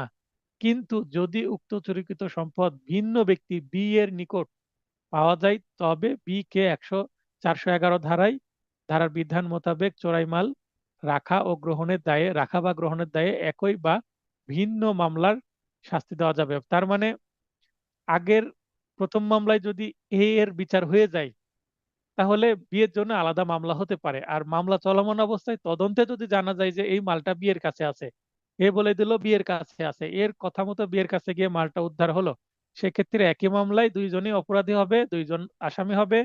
এর জন্য একটা শাস্তি, বিয়ের জন্য আরেকটা শাস্তি। এর জন্য 379, বিয়ের জন্য 411। আশা করি বিষয়টা ক্লিয়ার হয়েছে আপনাদের জন্য। এবার 4 নম্বর টপিক আজকের, প্রতারণা কি, প্রতারণার উপাদান সমূহ কি কি। প্রতারণার সংজ্ঞা পাবো 415-তে। এ ধারাতে বলা হচ্ছে, যদি কোনো ব্যক্তি অসাধুভাবে অপর কোনো ব্যক্তির দেহ, মন, সুনাম বা সম্পত্তির ক্ষতি সাধন করে বা করার চেষ্টা করে, তাহলে সে ব্যক্তি প্রতারণা করেছে মর্মে পরিগণিত হবে। অসাধুভাবে করতে হবে। সরল বিশ্বাসে হয়ে গেলে কিন্তু সেটা প্রতারণা হবে না। বুঝে শুনে জেনে বুঝে সরল বিশ্বাস না, দুষ্ট বিশ্বাসে বা গিলটি মাইন্ড নিয়ে করতে হবে। অত্র ধারার ব্যাখ্যায় বলা হয়েছে যে অসাধুভাবে তথ্য গোপন করানো অত্র ধারার তাৎপর্যাধীনে প্রতারণা মর্মে পরিগণিত হবে। কিভাবে তথ্য গোপন করে? মনে করেন আপনাকে বলল, ভাই আপনি বাজারে গিয়েছেন, কি কিনবেন? ইলিশ মাছ কিনবেন। তো ইলিশ মাছ, ভাই কোথাকার মাছ? এটা এটা কি বরিশালের মাছ? আমাদের রাজশাহীতে ইলিশ মাছ বিক্রয় হয়, একটা স্ক্যাম চলে। মানে যার কাছেই যাবেন, এটা কোথাকার মাছ? বরিশালের মাছ। বরিশালের মাছের দাম বেশি, স্বাদ বেশি। এটা তারা বোঝাতে চায়। কিন্তু ওই চিটাগং থেকে আসুক আর চাঁদপুর থেকে আসুক বা অন্য যেখানে কাছ থেকে আসুক না কেন, ওই বরিশালের মাছ একটা ট্যাগ লাগিয়ে দিবে, মানে মাছ যেখানকারই হোক। এখন এটা তো অবশ্যই কি প্রতারণা। আমি চাচ্ছি বরিশালের মাছ, আমাকে ধরিয়ে দিল চাঁদপুরের মাছ বা চিটাগংয়ের মাছ, চট্টগ্রামের মাছ, তাহলে এটা প্রতারণা অবশ্যই। এখন আমি প্রশ্ন করলাম, ভাই এটা কি বরিশালের মাছ? সে কোনো কথা বললো না। সে বলছে না যে হ্যাঁ বরিশালের মাছ, বা সে স্বীকার করছে না কোথাকার মাছ।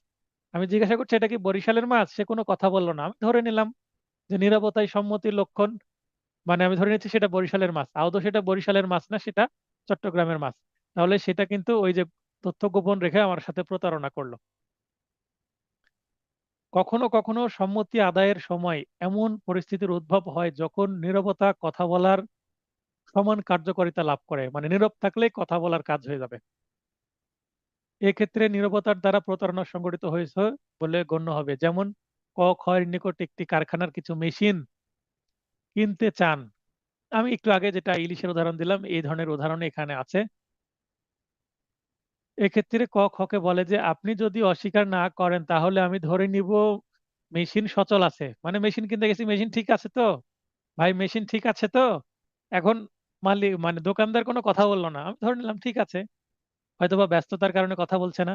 এক্ষেত্রে যদি মেশিন অচল থাকার বিষয়ে নীরব থাকে, মানে কোনো কথা না বলে, তাহলে তার নীরবতা প্রতারণা বলে গণ্য হবে। যদি তিনি কি করেন, সচল বলে অচল মেশিন বা ত্রুটিপূর্ণ মেশিন বিক্রয় করে। যে প্রতারণা করে, অর্থাৎ প্রতারককে ব্রিটিশ ইংরেজিতে চিট এবং আমেরিকার ইংরেজিতে চিটার বলা হয়। তাহলে চিট আর চিটার একই জিনিস। তো আপনি ব্রিটিশ ইংলিশ ইউজ করবেন না আমেরিকান ইংলিশ ইউজ করবেন, সেটা হচ্ছে আপনার চয়েস। একজন প্রতারক হিসেবে পরিচিত ব্যক্তি সবসময় প্রতারণা করে না, বরং অন্যায্য কার্যকলাপ দ্বারা প্রতিষ্ঠিত হওয়ার উপর নির্ভর করে। তা এখানে যিনি চিটার বা চিট, তিনি কিন্তু সবসময় কি করে না, প্রতারণা করে না। তার মানে সে 24 ঘন্টা কিন্তু প্রতারণা করে না। তার কিছু আচরণ প্রতারণার হতে পারে এবং কিছু আচরণ সঠিক হতে পারে। তবে হ্যাঁ, তার একটা উদ্দেশ্য থাকে, সে এই প্রতারণার মাধ্যমে নিজেকে প্রতিষ্ঠিত করবে, একটা বড় ধরনের কি করবে, এই দান মারবে, দান মারা বলতে আমাদের গ্রামের ভাষা বললাম, মানে এমন একটা গেইন করবে, দান মারা বলতে গেইন করা, বড় ধরনের একটা গেইন করবে যেটাতে তার লাইফ সেট হয়ে যাবে, মানে প্রতিষ্ঠিত হয়ে যাবে এটা মনে করে, তারপরে আর অন্যায় করবে না। কিন্তু একবার অন্যায়ভাবে অর্থ উপার্জনের যদি লোভ তৈরি হয়, তাহলে প্রথমে 1 লাখ টাকা, তারপরে লাখকে বাড়িয়ে বাড়িয়ে কোটি টাকা, কোটি টাকাতেও তখন আর মন ভরবে না, আরো 100 কোটি, 1000 কোটি, চলতেই থাকবে। লোভ খুব খারাপ জিনিস, মানে যার যত আছে তার অভাব বেশি। আপনার কাছে 50,000 আছে, আপনি ভাবছেন 1 লাখ টাকা হলে আমি এটা পারিবারিক সঞ্চয়পত্র বা ব্যাংকে ফিক্সড ডিপোজিট করব বা একটা কোনো কিছু কিনবো। যার কাছে 5 লাখ টাকা আছে সে চিন্তা করে আমার কাছে যদি আর 2 লাখ টাকা থাকতো, তাহলে আমি একটা কি করতাম, কোনো একটা হয়তো বা সেকেন্ড হ্যান্ড কার কিনে ভাড়া দিয়ে দিতাম। এই ধরনের মানে মেন্টালিটি সবার। কারো কাছে যদি 1 কোটি টাকা থাকে সে চিন্তা করবে আমার কাছে যদি 1 কোটি টাকা থাকতো, তাহলে আমি কি করতে পারতাম, একটা ভালো ধরনের ঢাকায় ফ্ল্যাট কিনতে পারতাম 2 কোটি টাকা দিয়ে, বা একটা বাংলো বাড়ি কিনতে পারতাম। মানে এক একজনের এক এক, যার গাড়ি বাড়ি সব আছে সে চিন্তা করবে গাড়ি তো আছে, যদি একটা হেলিকপ্টার কিনতে পারতাম। তো এইভাবে লোভগুলো বাড়তেই থাকে। এই কারণে অল্পতে সন্তুষ্ট হলে স্যাটিসফ্যাকশনে মানে আপনি জান্নাতে আছেন, আপনি সুস্থ আছেন, ভালো আছেন। অল্পতে সন্তুষ্ট হলে, যতটুকু আছে ততটুকুতে সন্তুষ্ট হলে আপনার প্রবলেম হবে না। আর সন্তুষ্ট যদি না হন, আপনাকে যতই দেওয়া হবে আপনার অশান্তি, মানে বেশি আছে কিন্তু আপনি এনজয় করতে পারবেন না কোনো কিছু। প্রতারণার উদাহরণ ও উপাদান সমূহ। প্রতারণার 415 ধারার বিধান বিশ্লেষণ করলে প্রতারণার কিছু উপাদান লক্ষ্য করা যায়, যথা কোনো ব্যক্তি কর্তৃক অপর কোনো ব্যক্তির দেহ, মন, সুনাম বা সম্পত্তির ক্ষতি সাধনের লক্ষ্যে কি কি করতে হবে। ছলনার আশ্রয় নিতে হবে, অসাধু উপায় আশ্রয় নিতে হবে, এবং ইচ্ছাকৃতভাবে সেটা করতে হবে, অত্যন্ত সচেতনতার সাথে করতে হবে। আমি যে একটা কাজ করছি এটা কিন্তু কি করতে হবে, কোনো সত্য কথা বলার জন্য কিন্তু বেশি ভাবা লাগে না। কোনো মিথ্যা কথা বলতে হলে কিন্তু ভেবে চিন্তে বলতে হয়। তাই দেখবেন যখন পুলিশ বা কেউ কাউকে ইন্টারোগেশন করে, তখন একজন ব্যক্তি সত্য কথা বলছে না মিথ্যা কথা বলছে, তার ভাবভঙ্গি, কথা বলার স্টাইল, তার মুখের এক্সপ্রেশন দেখে বোঝা যায় যে সে সত্য না মিথ্যা বলছে। সত্য কথা বলতে কিন্তু অবলীলায় বলে ফেলা যায়, মিথ্যা কথা বললে একটু কিন্তু ইতস্তত ভাব থাকে, আবার ঘেমে যেতে পারে, বডি ল্যাঙ্গুয়েজ চেঞ্জ হয়ে যেতে পারে। তো এই জিনিসগুলো কিন্তু আদালতে যখন আমরা জেরা করি তখন অনেক সময় বুঝতে পারি যে একজন ব্যক্তি সত্য বলছে না মিথ্যা বলছে। এটা বুঝে আমরা আবার প্রশ্ন করি, নেক্সট কোশ্চেন। এটা কিন্তু আর্ট অফ ক্রস এক্সামিনেশনের মধ্যে পড়ে। আপনি যত প্র্যাকটিস করবেন, যত জেরা করবেন, তত এই আর্টটা আপনার মধ্যে তৈরি হবে। এক একটা এক এক ধরনের যে সাক্ষী, জেরার মধ্যে এক এক ধরনের আপনি সিচুয়েশন তৈরি হবে, এবং এটার মধ্যে আপনি কি খুঁজে পাবেন, তথ্য খুঁজে পাবেন, আনন্দ খুঁজে পাবেন, এক্সপিরিয়েন্স খুঁজে পাবেন। প্ররোচিত করে, তাহলে প্ররোচনার বিষয়টা থাকতে পারে। সম্পত্তি অর্পণে প্রলুব্ধ করণ, মানে আপনি টাকা দেন তাহলে আপনার কাজটা হবে। এখন বর্তমানে চাকরির জন্য কি হয়, এই 10 লক্ষ টাকা দেন আপনার চাকরিটা হয়ে যাবে, তো 10 লক্ষ টাকা দিয়ে দিল, চাকরি হলো না, টাকা ফেরত দিল। আর যদি চাকরি হয়ে যায়, টাকাটা তার হয়ে গেল, বাস্তবে কিছুই করেনি। এরকম অনেক ধান্দাবাজ আছে এখন। এই ধান্দাবাজ আগে থেকেও আছে, এখনো আছে, যে চাকরির কথা বলে টাকা নিয়ে রাখবে, 10 জনের কাছে টাকা নিয়ে নেবে, 10 লক্ষ টাকা, 1 কোটি টাকা হয়ে গেল, ব্যাংকে রেখে দিল, চাকরি প্রক্রিয়া 1 বছর চলে গেল, 1 বছরে 1 কোটি টাকা কত টাকা তার লাভ হবে।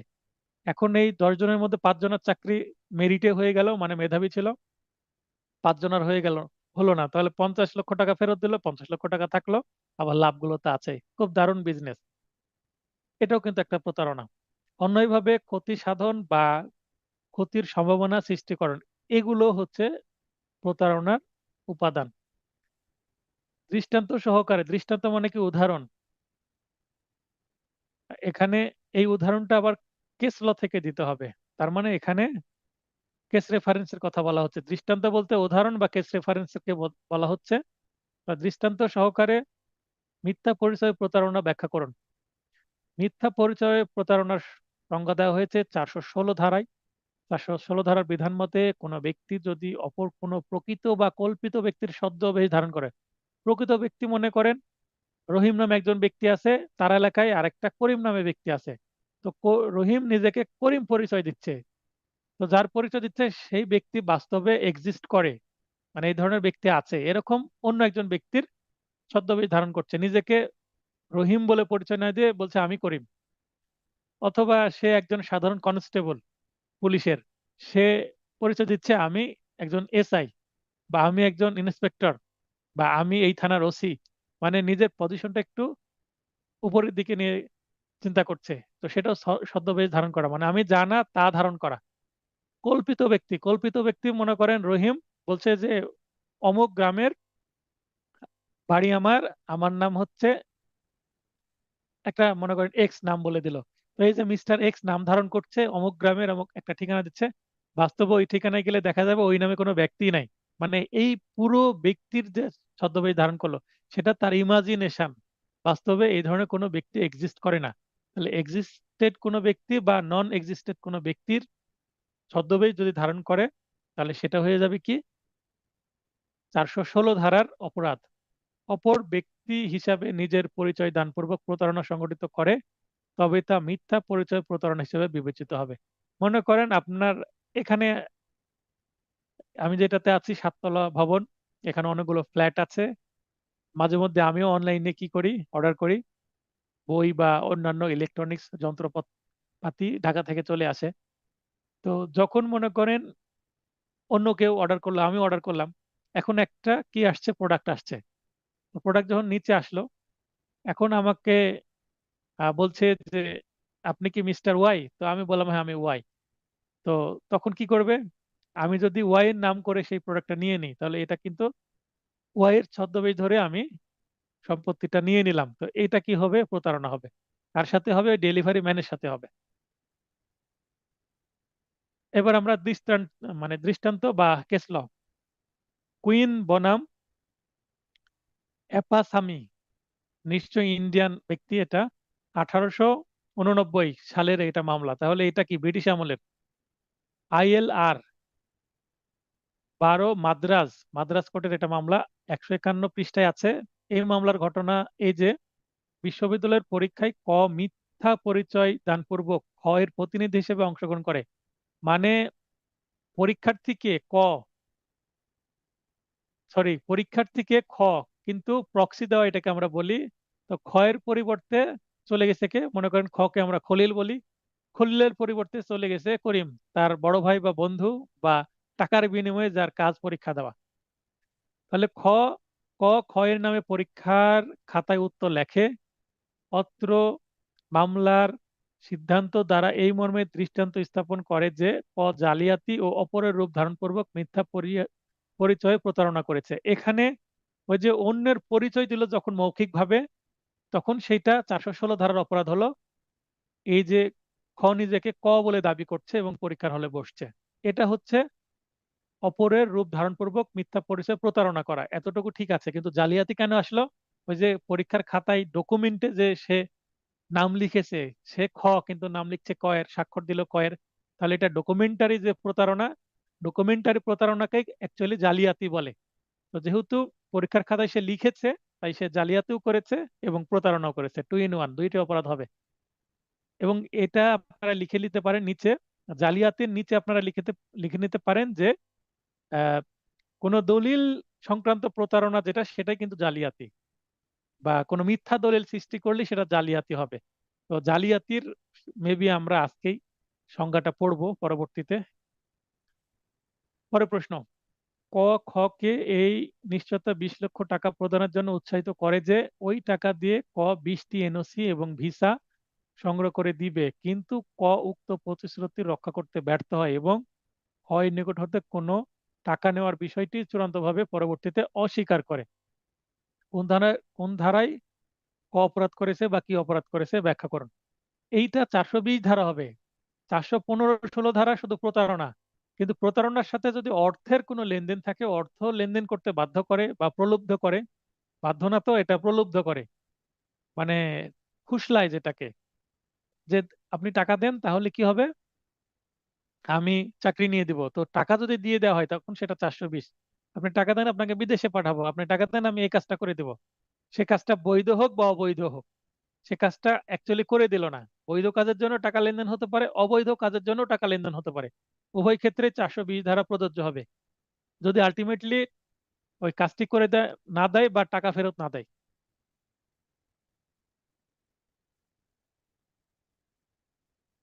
আপনারা পড়ে নেবেন, আমি জাস্ট একটু দেখে দিলাম। এই যে 420 ধারার অপরাধ। প্রবলেমেটিক প্রশ্ন কিভাবে উত্তর করতে হয় সেটা আপনারা জানেন। পরের প্রশ্ন, ক উচ্চ বেতনের চাকরি দিয়ে বিদেশে পাঠানোর কথা বলে খ কে 5 লক্ষ টাকা দিতে প্রলুব্ধ করে, কিন্তু শেষ পর্যন্ত ক খ কে বিদেশ পাঠায় না এবং টাকা নেওয়ার কথা অস্বীকার করে। একই বিষয়, এটাও 420 ধারা, পড়ে নেবেন। এরপরে আমরা চলে যাব টপিক 8, আজকের শেষ এবং পেনাল কোডের সর্বশেষ টপিক, শর্ট নোট বা টিকা। টিকা সাধারণত 2, 2.5 বা 3 নম্বরের জন্য আসতে পারে। মনে করেন 4টা টিক দিয়ে দিল বা 5টা টিকা দিয়ে দিল বা 7টা টিকা দিয়ে দিল, দিয়ে 5টা বা 4টা লিখতে বললো, 10 নম্বর। 4টা লিখতে হলে 2.5 নম্বর করে একটার জন্য। আর যদি 5টা লিখতে বলে 2 নম্বর করে পাবেন। এখানে জজের আমরা অলরেডি এমসিকিউ গতকালকে পড়েছি, তো জাস্ট 19 ধারা এটা আছে। এখানে এই 1, 2, 3 ইনারা জজ এবং 4 নম্বর জজ নন। পড়লে বুঝতে পারবেন, কঠিন কিছু না। অবৈধ লাভ 23 ধারায় আছে। অবৈধ লাভের সংজ্ঞা প্রদান করা হয়েছে অত্র ধারার বিধান মতে। অবৈধ লাভ রংফুল গেন, বেআইনিভাবে কোনো সম্পত্তি অর্জন করা, যে সম্পত্তিতে অর্জনকারীর আইনানুগ অধিকার নেই। এখানে এতটুকু লিখলে কি 2 বা 3 নম্বর পাওয়া যাবে? ডেফিনেটলি পাওয়া যাবে না। আমি সংক্ষিপ্ত ভাবে দিয়ে দিয়েছি।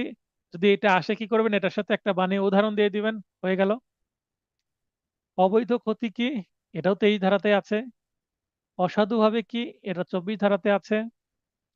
সৎবিশ্বাস বা সরল বিশ্বাস বা গুড ফেথ বা বোনাফাইড কি, গুড ফেথ ইংরেজি শব্দ, বোনাফাইড ল্যাটিন শব্দ, এটা 52 ধারায় আছে পেনাল কোডের। এই গুড ফেথ বোনাফাইড এটা শুধুমাত্র পেনাল কোডে না, এটা আরো বেশ কিছু আইনের মধ্যেও আছে। আপনারা কোথায় কোথায় আছে দেখে নেবেন, বিশেষ করে যারা এমসিকিউ পরীক্ষা দিবেন তারা খুঁজে বের করবেন কোথায় কোথায় গুড ফেথের সংজ্ঞা দেওয়া আছে। প্রশ্ন আসতে পারে গুড ফেথ এর সংজ্ঞা বা গুড ফেথ সম্পর্কে কোথায় আলোচনা করা হয়েছে। তো কতে দিল পেনাল কোড 52 ধারা, তারপর দিয়ে দিল আপনার দ্য লিমিটেশন অ্যাক্ট, মেবি 4 ধারাতে আছে। না, লিমিটেশন অ্যাক্টে 2 ধারায় আছে, 2 ধারা বলে দিল। তো এই শেষে আবার দিয়ে দিল সবগুলো, তাহলে সবগুলোই সঠিক হবে। শুধু একটা জানলে হবে না। কেউ যদি ক দিয়ে দেয় 52 ধারা, তাহলে তো ভুল হয়ে যাবে। অন্যান্য 3টা আইনের মধ্যেও আছে গুড ফেথ, মেবি সিপিসিতেও থাকতে পারে। এই মুহূর্তে মনে পড়ছে না কত ধারায়, তবে লিমিটেশন একটা 2 ধারে আছে, এটা মনে পড়ছে। আশ্রয় মানে হারভর, 52 এতে আছে। আশ্রয় বলতে কাউকে আশ্রয় দান করা।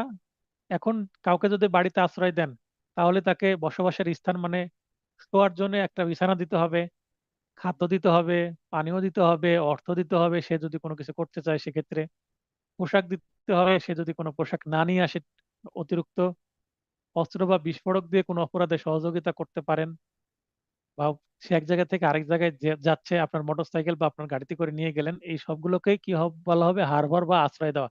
এইটা কোনো নিরপরাধ ব্যক্তিকে দেওয়াই যেতে পারে, এটা বন্ধুত্ব এবং আত্মীয়তার নৈতিক দায়িত্ব। কিন্তু কোনো অপরাধীকে দিলে কি হবে, সেটা অপরাধ হবে। তবে একজন হাজবেন্ড যদি অপরাধী হয়, তার স্ত্রী আশ্রয়টা দিতেই পারে, অপরাধ হবে না। আবার একজন স্ত্রী যদি অপরাধ করে এসে হাজবেন্ডের কাছে আশ্রয় চাই, দিতে পারবে, তাহলে অপরাধ হবে না। অপরাধমূলক ষড়যন্ত্রের সংজ্ঞা বা ক্রিমিনাল কনস্পাইরেসি, এটা আছে 120 এতে আছে, এটা পড়ে নেবেন তাহলেই হয়ে যাবে। তারপরে মারামারি বা অ্যাফ্রে, এটা আছে 149।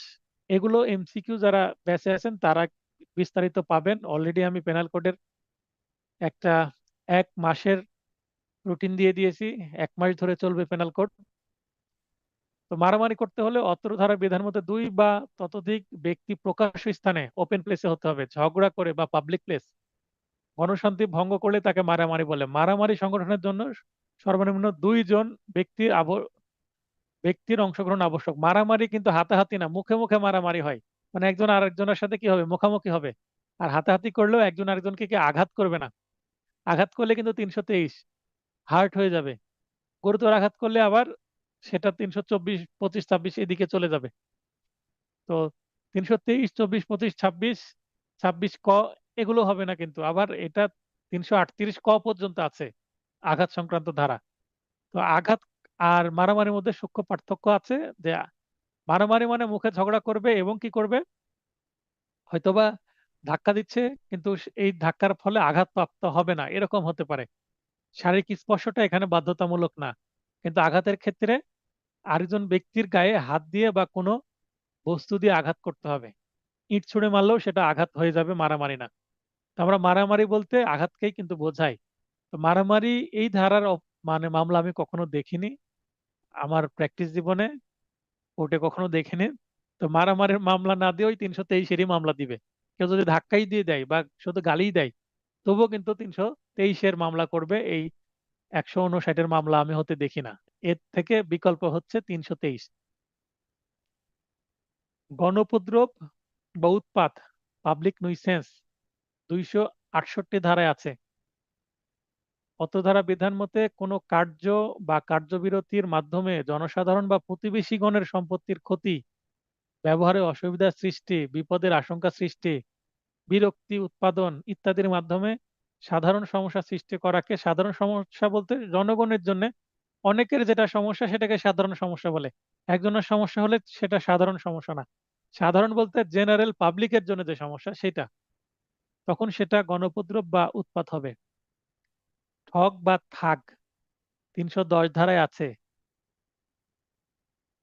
এই ধারার বিধান মতে যে ব্যক্তি খুন বা খুন সহ দস্যুতা বা শিশু চুরি, যেটাকে মনুষ্যহরণ বলে, কিডন্যাপিং এর উদ্দেশ্যে এক বা একাধিক ব্যক্তির সাথে অভ্যাসগতভাবে যোগাযোগ রাখে, তাকে ঠগ বা ঠগ বলে। আমরা ঠগ বলতে কিন্তু প্রতারক বোঝাই সাধারণভাবে, কিন্তু এখানে আইনে ঠগ বা ঠাগ বলতে ওই যে যারা ডাকাত দলের সদস্য তাদেরকে বোঝানো হচ্ছে, বা চোর যে অভ্যাসগতভাবে করে, তার মানে সে পেশাগতভাবে একজন দাগী, চোর বা দস্যু বা ডাকাত, এবং এই দলের সাথে যোগাযোগ রাখে, যখনই প্রয়োজন ফোন করলেই চলে আসে এই কাজে। তারা সাধারণ জীবনযাপন করে ঠিকই, মানুষের মধ্যেই থাকে, as a sleeping cell. Sleeping cell বলতে সে সাধারণ মানুষের মধ্যে মিশে থাকবে, সাধারণ কাজকর্ম করবে, যখন ডাক পড়বে তখন আবার মিশনে চলে যাবে। এটা হচ্ছে স্লিপিং সেল বা থাগ। অনিষ্ট, বিনাশ বা ক্ষতি সাধন বা মিসচিফ 425-এ এর সংজ্ঞা দেওয়া আছে। 426 এবং 27-এ এর সাজার ধারা। জনসাধারণের বা কোনো ব্যক্তি বিশেষের সম্পত্তি নষ্ট বা পরিবর্তনের মাধ্যমে ক্ষতি সাধন করা অনিষ্ট বলে। এক্ষেত্রে অপরাধীর কোনো বাস্তবিক প্রাপ্তি নেই, এমনকি নিজের ক্ষতি করেও ভুক্তভোগীর স্বাভাবিক ক্ষতি সাধন করাই মুখ্য উদ্দেশ্য, যেটাকে বলে নিজের নাক কেটে অন্যর যাত্রা যাত্রা ভঙ্গ করা। এ ধরনের প্রশ্ন আসলে যেটা অপরাধ, এটা টিকা লেখার সময় একটা উদাহরণ এবং সাজার ধারা অন্তত একটা দেওয়ার চেষ্টা করবেন। আমি কনসেপ্ট বোঝানোর অর্থে শুধুমাত্র এগুলো দিয়েছি। আপনারা এগুলো বিভিন্ন গাইড, আমি যে গাইড রিকমেন্ড করেছি সেখানেও পেয়ে যাবেন, বা বিআর একটাও পেয়ে যাবেন। অপরাধমূলক অনুপ্রবেশ বা ক্রিমিনাল ট্রেসপাস 441 ধারা আছে। ভীতি প্রদর্শন বা অপমান বা বিরক্তির মাধ্যমে অপরাধ করার উদ্দেশ্যে বিনা সম্মতিতে অন্যের সম্পত্তিতে প্রবেশ করাকে অপরাধমূলক অনধিকার বা অনুপ্রবেশ বলে। হাউস ব্রেকিং মানে অনধিকার গৃহে প্রবেশকে হাউস ব্রেকিং বলা হয়, বা হাউস ট্রেসপাস। হাউস ব্রেকিং একটু পরে আমরা পড়বো। 442-এ আছে অনধিকার গৃহে প্রবেশ বলতে বোঝায় গৃহ, তাঁবু, জলযান মানে শিপ, উপাসনালয়, মসজিদ, মন্দির, গির্জা, প্যাগোডা এগুলো, গুদাম ইত্যাদিতে অপরাধ করার উদ্দেশ্যে মালিকের বিনা অনুমতিতে প্রবেশ। সংগোপনে মানে গোপনে, সংগোপনের ইংরেজি হচ্ছে লার্কিং। অনধিকার গৃহে প্রবেশ মানে হাউস ট্রেসপাস। পড়লে বুঝতে পারবেন, কঠিন কিছু না। তারপরে আছে অপথে গৃহে প্রবেশ। অপথে গৃহে প্রবেশ বলতে হাউস ব্রেকিং মানে এই পথটা তৈরি করে গৃহে প্রবেশ করতে হবে, কারণ পথ দিয়ে প্রবেশ করলে তো সেটা ট্রেসপাস হলো, কিন্তু পথ যদি আপনি তৈরি করেন তাহলে কোনো কিছু তো ভাঙতে হবে, আপনাকে জানালা ভাঙতে হবে, দরজা ভাঙতে হবে, নাহলে তালা ভাঙতে হবে, তালা ভেঙে দরজা খুলে প্রবেশ করতে হবে, তাহলে সেটা পথ তৈরি করতে হবে। আর পথ তৈরিকেই ব্রেকিং বলা হচ্ছে এখানে। এটাকে অপথে গৃহে প্রবেশে আমরা বাংলায় বলছি। 445 ধারার বিষয়। এটা 6 উপায়ে করা যায়। এটা কিন্তু এমসিকিউ এর জন্য খুবই গুরুত্বপূর্ণ একটি শব্দ, যে 6 উপায়ে হাউস ব্রেকিং করা যায়। 445 ধারার বিষয়বস্তু। 6টা কি উপায়? সহায়তাকারী ন- বা নিজ তৈরিকৃত পথে গৃহে প্রবেশ, এটাকে কিন্তু শীত কেটে গৃহে প্রবেশ বলা হয়। মই দিয়ে সীমানা প্রাচীর, মই দিয়ে সীমা প্রাচীর টপকে গৃহে প্রবেশ মানে সীমানা হ্যাঁ, তো যেটা আলোচনা করছিলাম, অপথে গৃহে প্রবেশ বা হাউস ব্রেকিং। অপথে বলতে দিনের বেলায় শীত কেটে বা দরজা জানালা ভেঙে অন্যের গৃহে প্রবেশ। নিজের গৃহে না, অন্যের গৃহে প্রবেশ করতে হবে। নিজের গৃহে প্রবেশ করলে তার অপরাধ হচ্ছে না। আচ্ছা, এই অন্যের গৃহে প্রবেশ করার জন্য যে রাস্তা দিয়ে ওই বাড়িতে যাতায়াত করতে হয়, সেই রাস্তা ছাড়া ভিন্ন রাস্তা দিয়ে যদি প্রবেশ করা হয়, তাহলে সেটা অপথে বা হাউস ব্রেকিং হবে। কেননা সেটা পথটা তৈরি করে যাওয়া হচ্ছে। যেমন সহায়তাকারী বা নিজ তৈরিকৃত পথে গৃহে প্রবেশ, সেই পথটা যদি মাটির নিচ দিয়ে করা হয়, সেটাকে বলা হয় শীত কেটে। বিশেষ করে মাটির ঘরে এটা করা হয়। আবার মই দিয়ে সীমানা প্রাচীর টপকিয়ে, মই প্রাচীরের মানে বাউন্ডারি আছে, সীমানা প্রাচীর আছে, সেটাতে মই লাগানো হলো, ওপরে উঠে নিচে নামা হলো, সেটাও কিন্তু পথ না, অপথ। এটাকেও যদিও কোনো কিছু ভাঙা হচ্ছে না, কিন্তু তবু হাউস ব্রেকিং বা অপথে প্রবেশই বলা হবে। মালিকের অনুমোদনহীন পথে গৃহে প্রবেশ, মানে মালিক যেই পথ দিয়ে যাতায়াত করে না, সেই ধরনের পথ দিয়ে যদি প্রবেশ করে। তালা খুলে গৃহে প্রবেশ, তালা লাগানো আছে, মালিক ভেতরে নাই, তালা লাগিয়ে আমরা বাইরে যাই বেড়াতে, তো সেই তালা ভেঙে বা খুলে গৃহে প্রবেশ করে। তালা যদি নাও ভাঙে, জাস্ট মাস্টার কি বা যারা তালা খুলতে পারে, চাবি বা অন্য কোনো কিছু দিয়ে, সেটা দিয়েও যদি খুলে ভিতরে প্রবেশ করে, তারপরেও সেটা হাউস ব্রেকিং। যদিও হাউসের কোনো কিছু ব্রেক করা হলো না, তারপরেও হাউস ব্রেকিং। অপরাধমূলক বল প্রয়োগের আক্রমণ বা ভয় দেখিয়ে গৃহে প্রবেশ, মালিক সামনে আছে, ঢুকতে না দিলে মেরে ফেলবো, আক্রমণ করব, এরকম ভয় যদি দেখানো হয়, তো সেটা হাউস ব্রেকিং হবে। বন্ধকৃত পথ উন্মুক্ত করে গৃহপ্রবেশ, একটা দরজা ছিল, সে দরজাটা বন্ধ করে দিয়েছে মালিক, ওই পথটা খুলে যদি গৃহে প্রবেশ করে, তাহলেও হাউস ব্রেকিং হবে। 6টা পয়েন্ট বা 6টা উপায় মনে রাখবেন, এই 6টা উপায়ে হাউস ব্রেকিং করা যায়। এরপরে জালিয়াতি। আমরা জালিয়াতি দেখলাম ওই যে পরীক্ষার হলে অন্যের জন্য প্রক্সি দিতে গিয়ে জালিয়াতির অপরাধ করলো এবং ছদ্মবেশ ধারণ করে অন্যের পরিচয় ধারণপূর্বক প্রতারণা করলো। তো কিভাবে সেটা প্রতারণা এবং জালিয়াতি, সেটা আমরা এখন বুঝতে পারবো। 463 ধারায় জালিয়াতি এর সংজ্ঞা প্রদান করা হয়েছে। অত্র ধারার বিধান মতে জনগণ বা কোনো ব্যক্তির অনিষ্ট সাধন বা প্রতারণা করার উদ্দেশ্যে মিথ্যা দলিল প্রণয়ন করলে, তাহলে অনিষ্ট বা প্রতারণা করার উদ্দেশ্যে, তাহলে দেখছেন জালিয়াতির সাথে প্রতারণার কানেকশন। আমি বললাম যে ডকুমেন্টারি যে চিটিং, সেটা কিন্তু ফর্জারি, তার জালিয়াতি হিসেবে গণ্য হবে। তার মানে মিথ্যা দলিল প্রণয়ন, ওই যে আরেকজনের খাতা একজনের খাতা আরেকজন যদি লিখে, তাহলে এটা তো মিথ্যা দলিল প্রণয়ন হলো। লিখতে হবে রহিমকে, কিন্তু করিম লিখলো খাতায়, তাহলে কি হবে? সেই খাতাটা মিথ্যা হয়ে গেল। তার মানে সেটা খাতাটা জালিয়াতির মাধ্যমে সৃষ্টি করা হলো। যার খাতা যদি সে না লিখে অন্য কাউকে দিয়ে লিখানো হয়। কোনো ব্যক্তির নিজ নাম স্বাক্ষরও জালিয়াতির শামিল হতে পারে। ওই পরীক্ষার খাতায় অ্যাটেন্ডেন্স শিটে কি করবে? স্বাক্ষর করবে তো। পরীক্ষার খাতায় টপ শিটেও স্বাক্ষর করতে হয়, তো সেটাও জালিয়াতি হবে, যদিও নিজের নামই স্বাক্ষর করছে বা অন্যের নামও যদি স্বাক্ষর করে তবুও। কাল্পনিক বা মৃত ব্যক্তির নামে তার জীবদ্দশায়, মানে বেঁচে থাকা অবস্থায় সম্পাদিত হয়েছিল মর্মে পূর্বের তারিখ দিয়ে, মানে ব্যাকডেটে কোনো দলিল প্রস্তুত করানো জালিয়াতি হবে। মনে করেন একজন ব্যক্তি মারা গেছে, ওই ব্যক্তির 4-5 জন ছেলে মেয়ে আছে, এখন একজন ছেলে কি করেছে, ব্যাকডেটে একটা দলিল তৈরি করেছে। এই যখন তার বাবা বেঁচে ছিল, ওই সময় তাকে এই সম্পত্তিটা দান করেছে বা উইল করেছে, এরকম একটা দলিল তৈরি করেছে। বাবা মারা গেল 2024 সালে, 2022 সালে একটা দলিল করেছে সে। এই দলিলটা 2024 সালে করছে, কিন্তু সে 2022 সালে কিনে রেখেছিল, তখন ফাঁকা ছিল, যখন বাবা মারা গেছে। বাবা মারা যাওয়ার কিছুদিন পর সে দলিলটা পরে লিখেছে, কিন্তু তারিখ দিয়েছে আগের, দিয়ে বলছে এটা উইল করে গেছে। উইল যদি করা হয়, হিন্দুদের মধ্যে উইল বেশি প্রচলন আছে, মুসলমানদের মধ্যে উইলের প্রচলন কম। এবং মুসলমানরা লিমিটেড সংখ্যক সম্পত্তি উইল করতে পারে, পুরোটা করতে পারে না। কিন্তু হিন্দুদের ক্ষেত্রে বা অন্য ধর্মের ব্যক্তিদের ক্ষেত্রে উইলের ক্ষেত্রে, যেমন মুসলমানের 1/3 করতে পারে, কিন্তু হিন্দুদের ক্ষেত্রে এই ধরনের ধরাবাঁধা নিয়ম নেই, পুরোটাই করতে পারে। তো উইল আবার অপররা না মানলে উইল প্রবেটের মামলা করতে হয়, একটা হিউজ অ্যামাউন্টের কোর্ট ফি আদালতকে দিতে হয়। তো এই কারণে উইল করাটা আমরা কি করি, অনুৎসাহিত করি। উইল করলে ভবিষ্যতে এটা নিয়ে ঝামেলা হলে, মামলা করলে মানে অনেক টাকা কোর্ট ফি দিতে হয়। মামলা ডিক্রি পাওয়ার ক্ষেত্রে।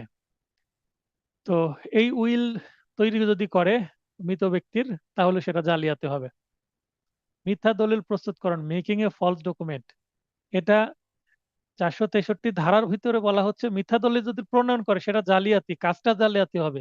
এখন মিথ্যা দলিল কিভাবে প্রণয়ন করা হয় সেটা আবার কি, সেটা আবার 464 ধারায় আছে, মিথ্যা দলিল প্রস্তুতকরণের সংজ্ঞা আছে। এই ধারার বিধান মতে 3টি উপায়ে মিথ্যা দলিল প্রস্তুত করা হয় বা মেকিং করা হয়। প্রথমত, প্রতারণামূলকভাবে আংশিক প্রস্তুত, স্বাক্ষর বা সিলমোহর সম্পাদন করে কোনো দলিল প্রস্তুত বা উক্ত উদ্দেশ্যে চিহ্ন স্থাপন, চিহ্ন বলতে কোনো সিল দেওয়া বা অন্য কিছু দেওয়া। দ্বিতীয়ত, প্রতারণামূলকভাবে কোনো দলিলের কোনো অত্যাবশ্যকীয় অংশ কেটে পরিবর্তন করা, যেটাকে আমরা বলি টেম্পারিং করা। আজকে একটা আদালতে মামলা দেখলাম, আমার মামলা না কিন্তু আমার এক ফ্রেন্ড দাঁড়ালো বাদী পক্ষে। মামলায় একটা কাবিননামা, কাবিননামা কি, যেটাকে ম্যারেজ সার্টিফিকেট বলতে পারবো আমরা মুসলমানদের ক্ষেত্রে। তো কাবিননামার যে মূল যে ভলিউম সেখানে টেম্পারিং করা হয়েছে। কি টেম্পারিং? 8 লক্ষ টাকা মোহরানার কাছে, সেখানে 8কে কত করা হয়েছে? 3 করা হয়েছে। 8-এর ওখানে কি করা হয়েছে? ঘষে তুলে দেওয়া হয়েছে, তুলে দিয়ে সেখানে 3 করা হয়েছে। এবং যেখানে বাংলায় 8 আছে সেখানেও ঘষে তুলে দিয়ে সেখানে 3 করা হয়েছে। মানে খুব, এটাকে বলে টেম্পারিং করা। আমার কাছে এই ধরনের একটা মামলাও আছে, যেটা সম্পত্তির দাগ নাম্বার পরিবর্তন করেছে এবং সম্পত্তির পরিমাণ পরিবর্তন করেছে, কথায় এবং এই অঙ্কে, দুই জায়গাতেই। একটু ঘষে তুলে ফেললে, দলিলে যদি একটু ব্লেড দিয়ে আহ ঘষে ফেলা হয় তাহলে ওখানকার লেখা উঠে যাবে। তারপরে সেখানে যদি লেখা হয় তাহলে কিন্তু এটাকে টেম্পারিং বলা হবে।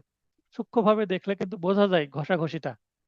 তো এই ঘষাঘষি করেছে, এইটা আসামিরা জামিন নিতে আসছে, পিবিআই তদন্ত হয়েছে, তারপরে আবার সিআইডি তদন্ত হয়েছে। দুইটার ক্ষেত্রে 8 লক্ষ টাকাটাই আসছে।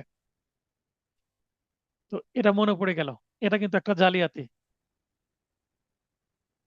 এবং তৃতীয় উপায় হচ্ছে প্রতারণামূলকভাবে কোনো উন্মাদ বা নেশাগ্রস্ত ব্যক্তির নিকট হতে স্বাক্ষর, সিলমোহর গ্রহণের মাধ্যমে দলিল প্রস্তুতকরণ। মনে করেন যে একজন ব্যক্তি উন্মাদ, ইনসান, পাগল বা নেশাগ্রস্ত, তো সে তো হিতাহিত জ্ঞান নাই, এই সময় একটা স্বাক্ষর দিলে কি হবে সেটা সম্পর্কে সে ধারণা জানে না, একটা চেকে সে স্বাক্ষর নিয়ে নিল, তাহলে সেটা কি হয়ে যেতে পারে? জালিয়াতি হয়ে যেতে পারে। কোনো ব্যক্তির নিজ নাম স্বাক্ষরও জালিয়াতির শামিল হতে পারে। কাল্পনিক বা মৃত ব্যক্তির নামে তার জীবদ্দশায় সম্পাদিত হয়েছিল মর্মে পরবর্তী তারিখ দিয়ে দলিল প্রস্তুত করানো জালিয়াতি হবে। তো এই যে একটু আগে যে জালিয়াতির বিষয়টা এখানে আমরা দেখলাম, একই লাইন এখানে দিয়েছি, কারণ জালিয়াতি এবং ফলস ডকুমেন্ট মেকিং রিলেটেড একটা বিষয়। জাল দলিল বা ফর্জড ডকুমেন্ট আবার কি? 470 ধারায় জাল দলিলের সংজ্ঞা আছে। অত ধারা বিধান মতে জাল দলিল বলতে, এটা শব্দ হবে বলতে, সমগ্র বা আংশিকভাবে জালকৃত কোনো দলিলকে, মিথ্যা দলিলকে বোঝাবে। মিথ্যা দলিলকে জাল দলিল বলা হবে যদি সেটা আংশিকও হয় বা সম্পূর্ণভাবেই হয়। মানহানি বা ডিফ্যামেশন, 499 ধারায় মানহানি সংজ্ঞা দেওয়া হয়েছে। এ ধারায় বিধান মতে বলা হচ্ছে যদি কোনো ব্যক্তি অপর কোনো ব্যক্তির খ্যাতি বা সুনাম নষ্ট করার উদ্দেশ্যে কিংবা নষ্ট হবে মর্মে অবগত, মানে জেনে বুঝে অবগত হয়ে কথিত বা পাঠের জন্য লিখিত, কথিত মানে মুখে বলতে হবে অথবা পাঠ, যেটা লিখেছে সেটা পড়বে, পাঠ বলতে রিডিং, আর কথিত বলতে এখানে স্পিকিং। রিডিং আর স্পিকিং এর মধ্যে পার্থক্য কেউ জানেন? রিডিং বলতে কোনো কিছু দেখে পড়াকে রিডিং বলে, আর স্পিকিং বলতে না দেখে পড়াকে স্পিকিং বলে। আপনি কোনো কিছু না দেখে যখন পড়বেন সেটাকে বলা হবে স্পিকিং, আর যখন আপনি কোনো কিছু দেখে পড়ছেন তখন সেটাকে রিডিং বলা হবে। এই হচ্ছে পার্থক্য। চিহ্ন বা দৃশ্যমান উপস্থাপনার মাধ্যমে কোনো কার্য করে তবে তা মানহানি হবে। মানে এমন কাজ করলো যেটার মাধ্যমে, সেটা চিহ্ন হতে পারে, কোনো ব্যঙ্গচিত্র হতে পারে, নানান ভাবে সেটা করা যেতে পারে, লিখিত কথিত কোনোভাবে যদি অন্য মানুষের মান সম্মান হানি করা হয় সেটাই মানহানি। মৃত ব্যক্তির পরিবার ও আত্মস্বজনদের অনুভূতিতে আঘাত করার উদ্দেশ্যে মৃত ব্যক্তির নিন্দাকরণ, মৃত ব্যক্তিকে নিয়ে যদি কোনো নিন্দা করা হয়, গীবত করা হয়, যারা মুসলমান আমরা গীবতটা খুব ভালোই বুঝি, তো গীবত করা হলে সেটা তো অবশ্যই পাপ। একটা হাদিস আছে, দুঃখিত, হাদিস না কোরআনের আয়াত সেটা আমি বলতে পারছি না, তবে হাদিসই আমার মনে হচ্ছে, অনেকদিন আগে পড়েছি, যে নিন্দা বা গীবত করা হচ্ছে মৃত ভাইয়ের মাংস ভক্ষণের শামিল, যেটা খুবই ঘৃণ্য একটা অপরাধ। অপরাধ বলতে মানে ইসলামী দৃষ্টিকোণ থেকে। তো এই নিন্দা যদি কেউ করে তাহলে মানহানি বলে গণ্য হবে। কোম্পানি, সমিতি বা অনুরূপ ব্যক্তি সমাবেশ সম্বন্ধে নিন্দাকরণ মানহানি বলে গণ্য হবে। বিদ্রুপমূলকভাবে প্রকাশিত নিন্দা মানহানি বলে গণ্য হবে। কিন্তু যদি না প্রত্যক্ষ বা পরোক্ষভাবে কোনো ব্যক্তির নৈতিক, বুদ্ধিভিত্তিক গুণাবলী, বর্ণ, পেশা, প্রসিদ্ধি, প্রসিদ্ধি বলতে প্রেস্টিজ মানে সুনাম নষ্ট করে, তবে তা মানহানি বলে গণ্য হবে না। দেখেন, এটা কেন হবে না? মনে করেন একটা কোম্পানি একটা ফল্ট বা খারাপ প্রোডাক্ট তৈরি করে, তখন আপনি যদি কোম্পানির দুর্নাম করেন যে এই কোম্পানির প্রোডাক্টটা ভালো না, এই কোম্পানির প্রোডাক্টটা ব্যবহার করলে এই ক্ষতি হচ্ছে, তাহলে এটা জনসচেতনতার জন্য আপনি করছেন, তাই এটা মানহানি হবে না। তবে আপনাকে প্রমাণ করতে হবে হ্যাঁ ওই প্রোডাক্টটা ক্ষতিকর। যদি প্রমাণ করতে ব্যর্থ হন তাহলে আবার মানহানি হবে। তাহলে প্রমাণের দায় হবে যে মানহানি করছে ওই তার উপরে। আপনি যদি দাবি করেন যে তার প্রোডাক্টটা খারাপ, তাহলে সেইটা প্রমাণ করার দায়িত্ব আপনার। অপরাধমূলক ভীতি প্রদর্শন বা ক্রিমিনাল ইন্টিমিডেশন, এটা আমরা যদিও ভীতি প্রদর্শনকে ইংরেজিতে থ্রেট বলতে পারি, তো থ্রেট শব্দটা এখানে ব্যবহার হচ্ছে না, হচ্ছে কি ইন্টিমিডেশন, একটু ভিন্ন শব্দ। পেনাল কোড পড়তে গিয়ে আমি প্রথমে এই শব্দের সাথে পরিচিত হয়েছি, তার আগে আমি থ্রেট শব্দই জানতাম, যে ভয় দেখানো মানে থ্রেট করা। এই অনেকেই থ্রেট করাকেই মানে এই অশিক্ষিত মানুষরাও বলে যে আমাকে থ্রেট করেছে স্যার, এরকম এসে বলে কিছু কিছু মক্কেল। থ্রেট শব্দটা মানে বাংলার মতো প্রচলিত হয়ে গেছে। যেমন হেডমাস্টার, প্রধান শিক্ষকের থেকে হেডমাস্টার শব্দটা বেশি প্রচলিত, ব্রিটিশদের কারণে এটা হয়েছে। ব্রিটিশরা আমাদের যেহেতু শাসন করে গেছে, তখন তাদের ইংরেজি শব্দ বলতে বলা শুনে অশিক্ষিত মানুষরা, নিরক্ষর মানুষরাও কিছু ইংরেজি শব্দ শিখে গেছে, যেটা আমাদের বাংলা ভাষায় চলে আসছে। বাংলা দ্বিতীয় পত্রের একটু পড়া হয়ে গেল। পেনাল কোডের 403 ধারায় এই অপরাধমূলক ভীতি প্রদর্শন বা ক্রিমিনাল ইন্টিমিডেশনের সংজ্ঞা প্রদান করা হয়েছে। পত্র ধারার বিধান মতে কোনো কার্য করতে বাধ্য করা বা কোনো কার্য করা হতে বিরত রাখার অভিপ্রায়ে কোনো ব্যক্তি কর্তৃক অপর কোনো ব্যক্তিকে তার দেহ, সুনাম বা সম্পত্তির ক্ষতি করার উদ্দেশ্যে আতঙ্কিত করাকে অপরাধমূলক ভীতি প্রদর্শন বা হুমকি প্রদান বলে। মৃত ব্যক্তির সুনামের প্রতি হুমকি প্রদান বা কোনো ব্যক্তির স্বার্থের সাথে সম্পর্কিত হলে তা এ ধারা মতে অপরাধমূলক ভীতি প্রদর্শন হবে। তার মানে কেউ যদি বলে যে তোমার বাবা তো মারা গেছে, তোমার বাবাকে নিয়ে একটা দুর্নাম ছড়িয়ে দিব যদি তুমি এই কাজটি না করো, এটাও কিন্তু একটা ভীতি প্রদর্শন। তো এই ছিল আজকের আলোচনা। আমি আবারও বলছি যে আপনাদের যখন পরীক্ষা ডেট দিবে, তখন আরো ব্যাখ্যা ও সমস্যামূলক প্রশ্ন লাইভ ক্লাসের মাধ্যমে আলোচনা করা হবে, ক্লাস টেস্টের মাধ্যমে চর্চা করানো হবে, এবং পরবর্তীতে সেগুলোর উত্তরও পিডিএফ আকারে আপনাদেরকে দেওয়া হবে। সাজেশনে আরো কিছু অতিরিক্ত প্রশ্ন যুক্ত করা হয়েছে, যে সাজেশনটা আমি তৈরি করছি। কখন সাজেশনটা দিব? পরীক্ষার ডেট দেওয়ার পরে। তার আগে সাজেশন দিব না, সেটার গুরুত্ব থাকবে না। সে সাজেশনে এই যে নোটের মধ্যে যেগুলো আছে তার থেকে হয়তো বা 50% প্রশ্ন থাকবে বা 40% থাকবে, এবং বাকি 50 বা 60% প্রশ্ন নতুন প্রশ্ন থাকবে, প্রবলেমেটিক এবং ব্যাখ্যামূলক প্রশ্ন। এবং ড্রাফটিং এর উপরে আমি বেশি গুরুত্ব আরোপ করে সাজেশনটা তৈরি করছি আপনাদের। এখন অপেক্ষায় আছি পরীক্ষা কবে হবে, তার আগে সাজেশনটা দেব। এবং rapid revision and model test বলে একটা ব্যাচ তৈরি হবে তখন পরীক্ষার আগে। র্যাপিড রিভিশন এবং মডেল টেস্ট ব্যাচের শুরু করার আগে সাজেশনটা দেওয়া হবে, এবং র্যাপিড রিভিশন এবং মডেল টেস্ট ব্যাচে গিয়ে সাজেশন কমপ্লিট করা হবে, এবং সেখান থেকেই মডেল টেস্ট পরীক্ষা নেওয়া হবে। সাবজেক্ট ভিত্তিক মডেল টেস্ট 7টা নেওয়া হবে, এবং পূর্ণ মডেল টেস্ট মিনিমাম 5টা নেওয়া হবে। এটা আমার পরিকল্পনা। প্রয়োজনে সপ্তাহে 2 দিনের পরিবর্তে সপ্তাহে ক্লাস সংখ্যা 5 দিনও করে দিতে পারি। মানে যখন এমসিকিউ পরীক্ষা হয়ে যাবে তখন তার এমসিকিউ ব্যাচ থাকবে না, তখন শুধু রিটেন ব্যাচে 5 দিন পড়াবো প্রয়োজনে। তবুও আপনাদের এবার খুব সিরিয়াসলি আমি এই কোর্সটা কমপ্লিট করাবো, যেন আপনারা ম্যাক্সিমাম পাস করতে পারেন, 100% পাস করতে পারেন, সেই চেষ্টা আমার সব সময় থাকবে। প্রশ্নগুলোর উত্তর গাইড হতে পড়ে নেবেন, কিছু সাজেশন আমি দিয়ে দিব, সেই সাজেশনে শুধু প্রশ্ন থাকবে, কিন্তু সেগুলোর উত্তর থাকবে না। তাহলে উত্তর কোথায় পাবেন? আমার নোটে পাবেন। আপনাকে যে গাইড বা বইয়ের কথা বলেছে সেখানে পাবেন, কিছু বানাবেন, এবং আমার ক্লাস টেস্টের মাধ্যমে চর্চার সময় আবার কিছু উত্তর পাবেন পিডিএফ আকারে। তো এই ছিল আজকের আলোচনা। আজকের আলোচনা থেকে যদি কারো প্রশ্ন থাকে অবশ্যই প্রশ্ন করেন, আমি উত্তর দিয়ে দিই। আর প্রশ্ন না থাকলে যথারীতি ক্লাস শেষ করব, এবং রাত্রেই ভিডিও পাবলিশ করে দেওয়ার ইচ্ছা আছে। রাত্রে পাবলিশ করতে না পারলে সকালে পেয়ে যাবেন।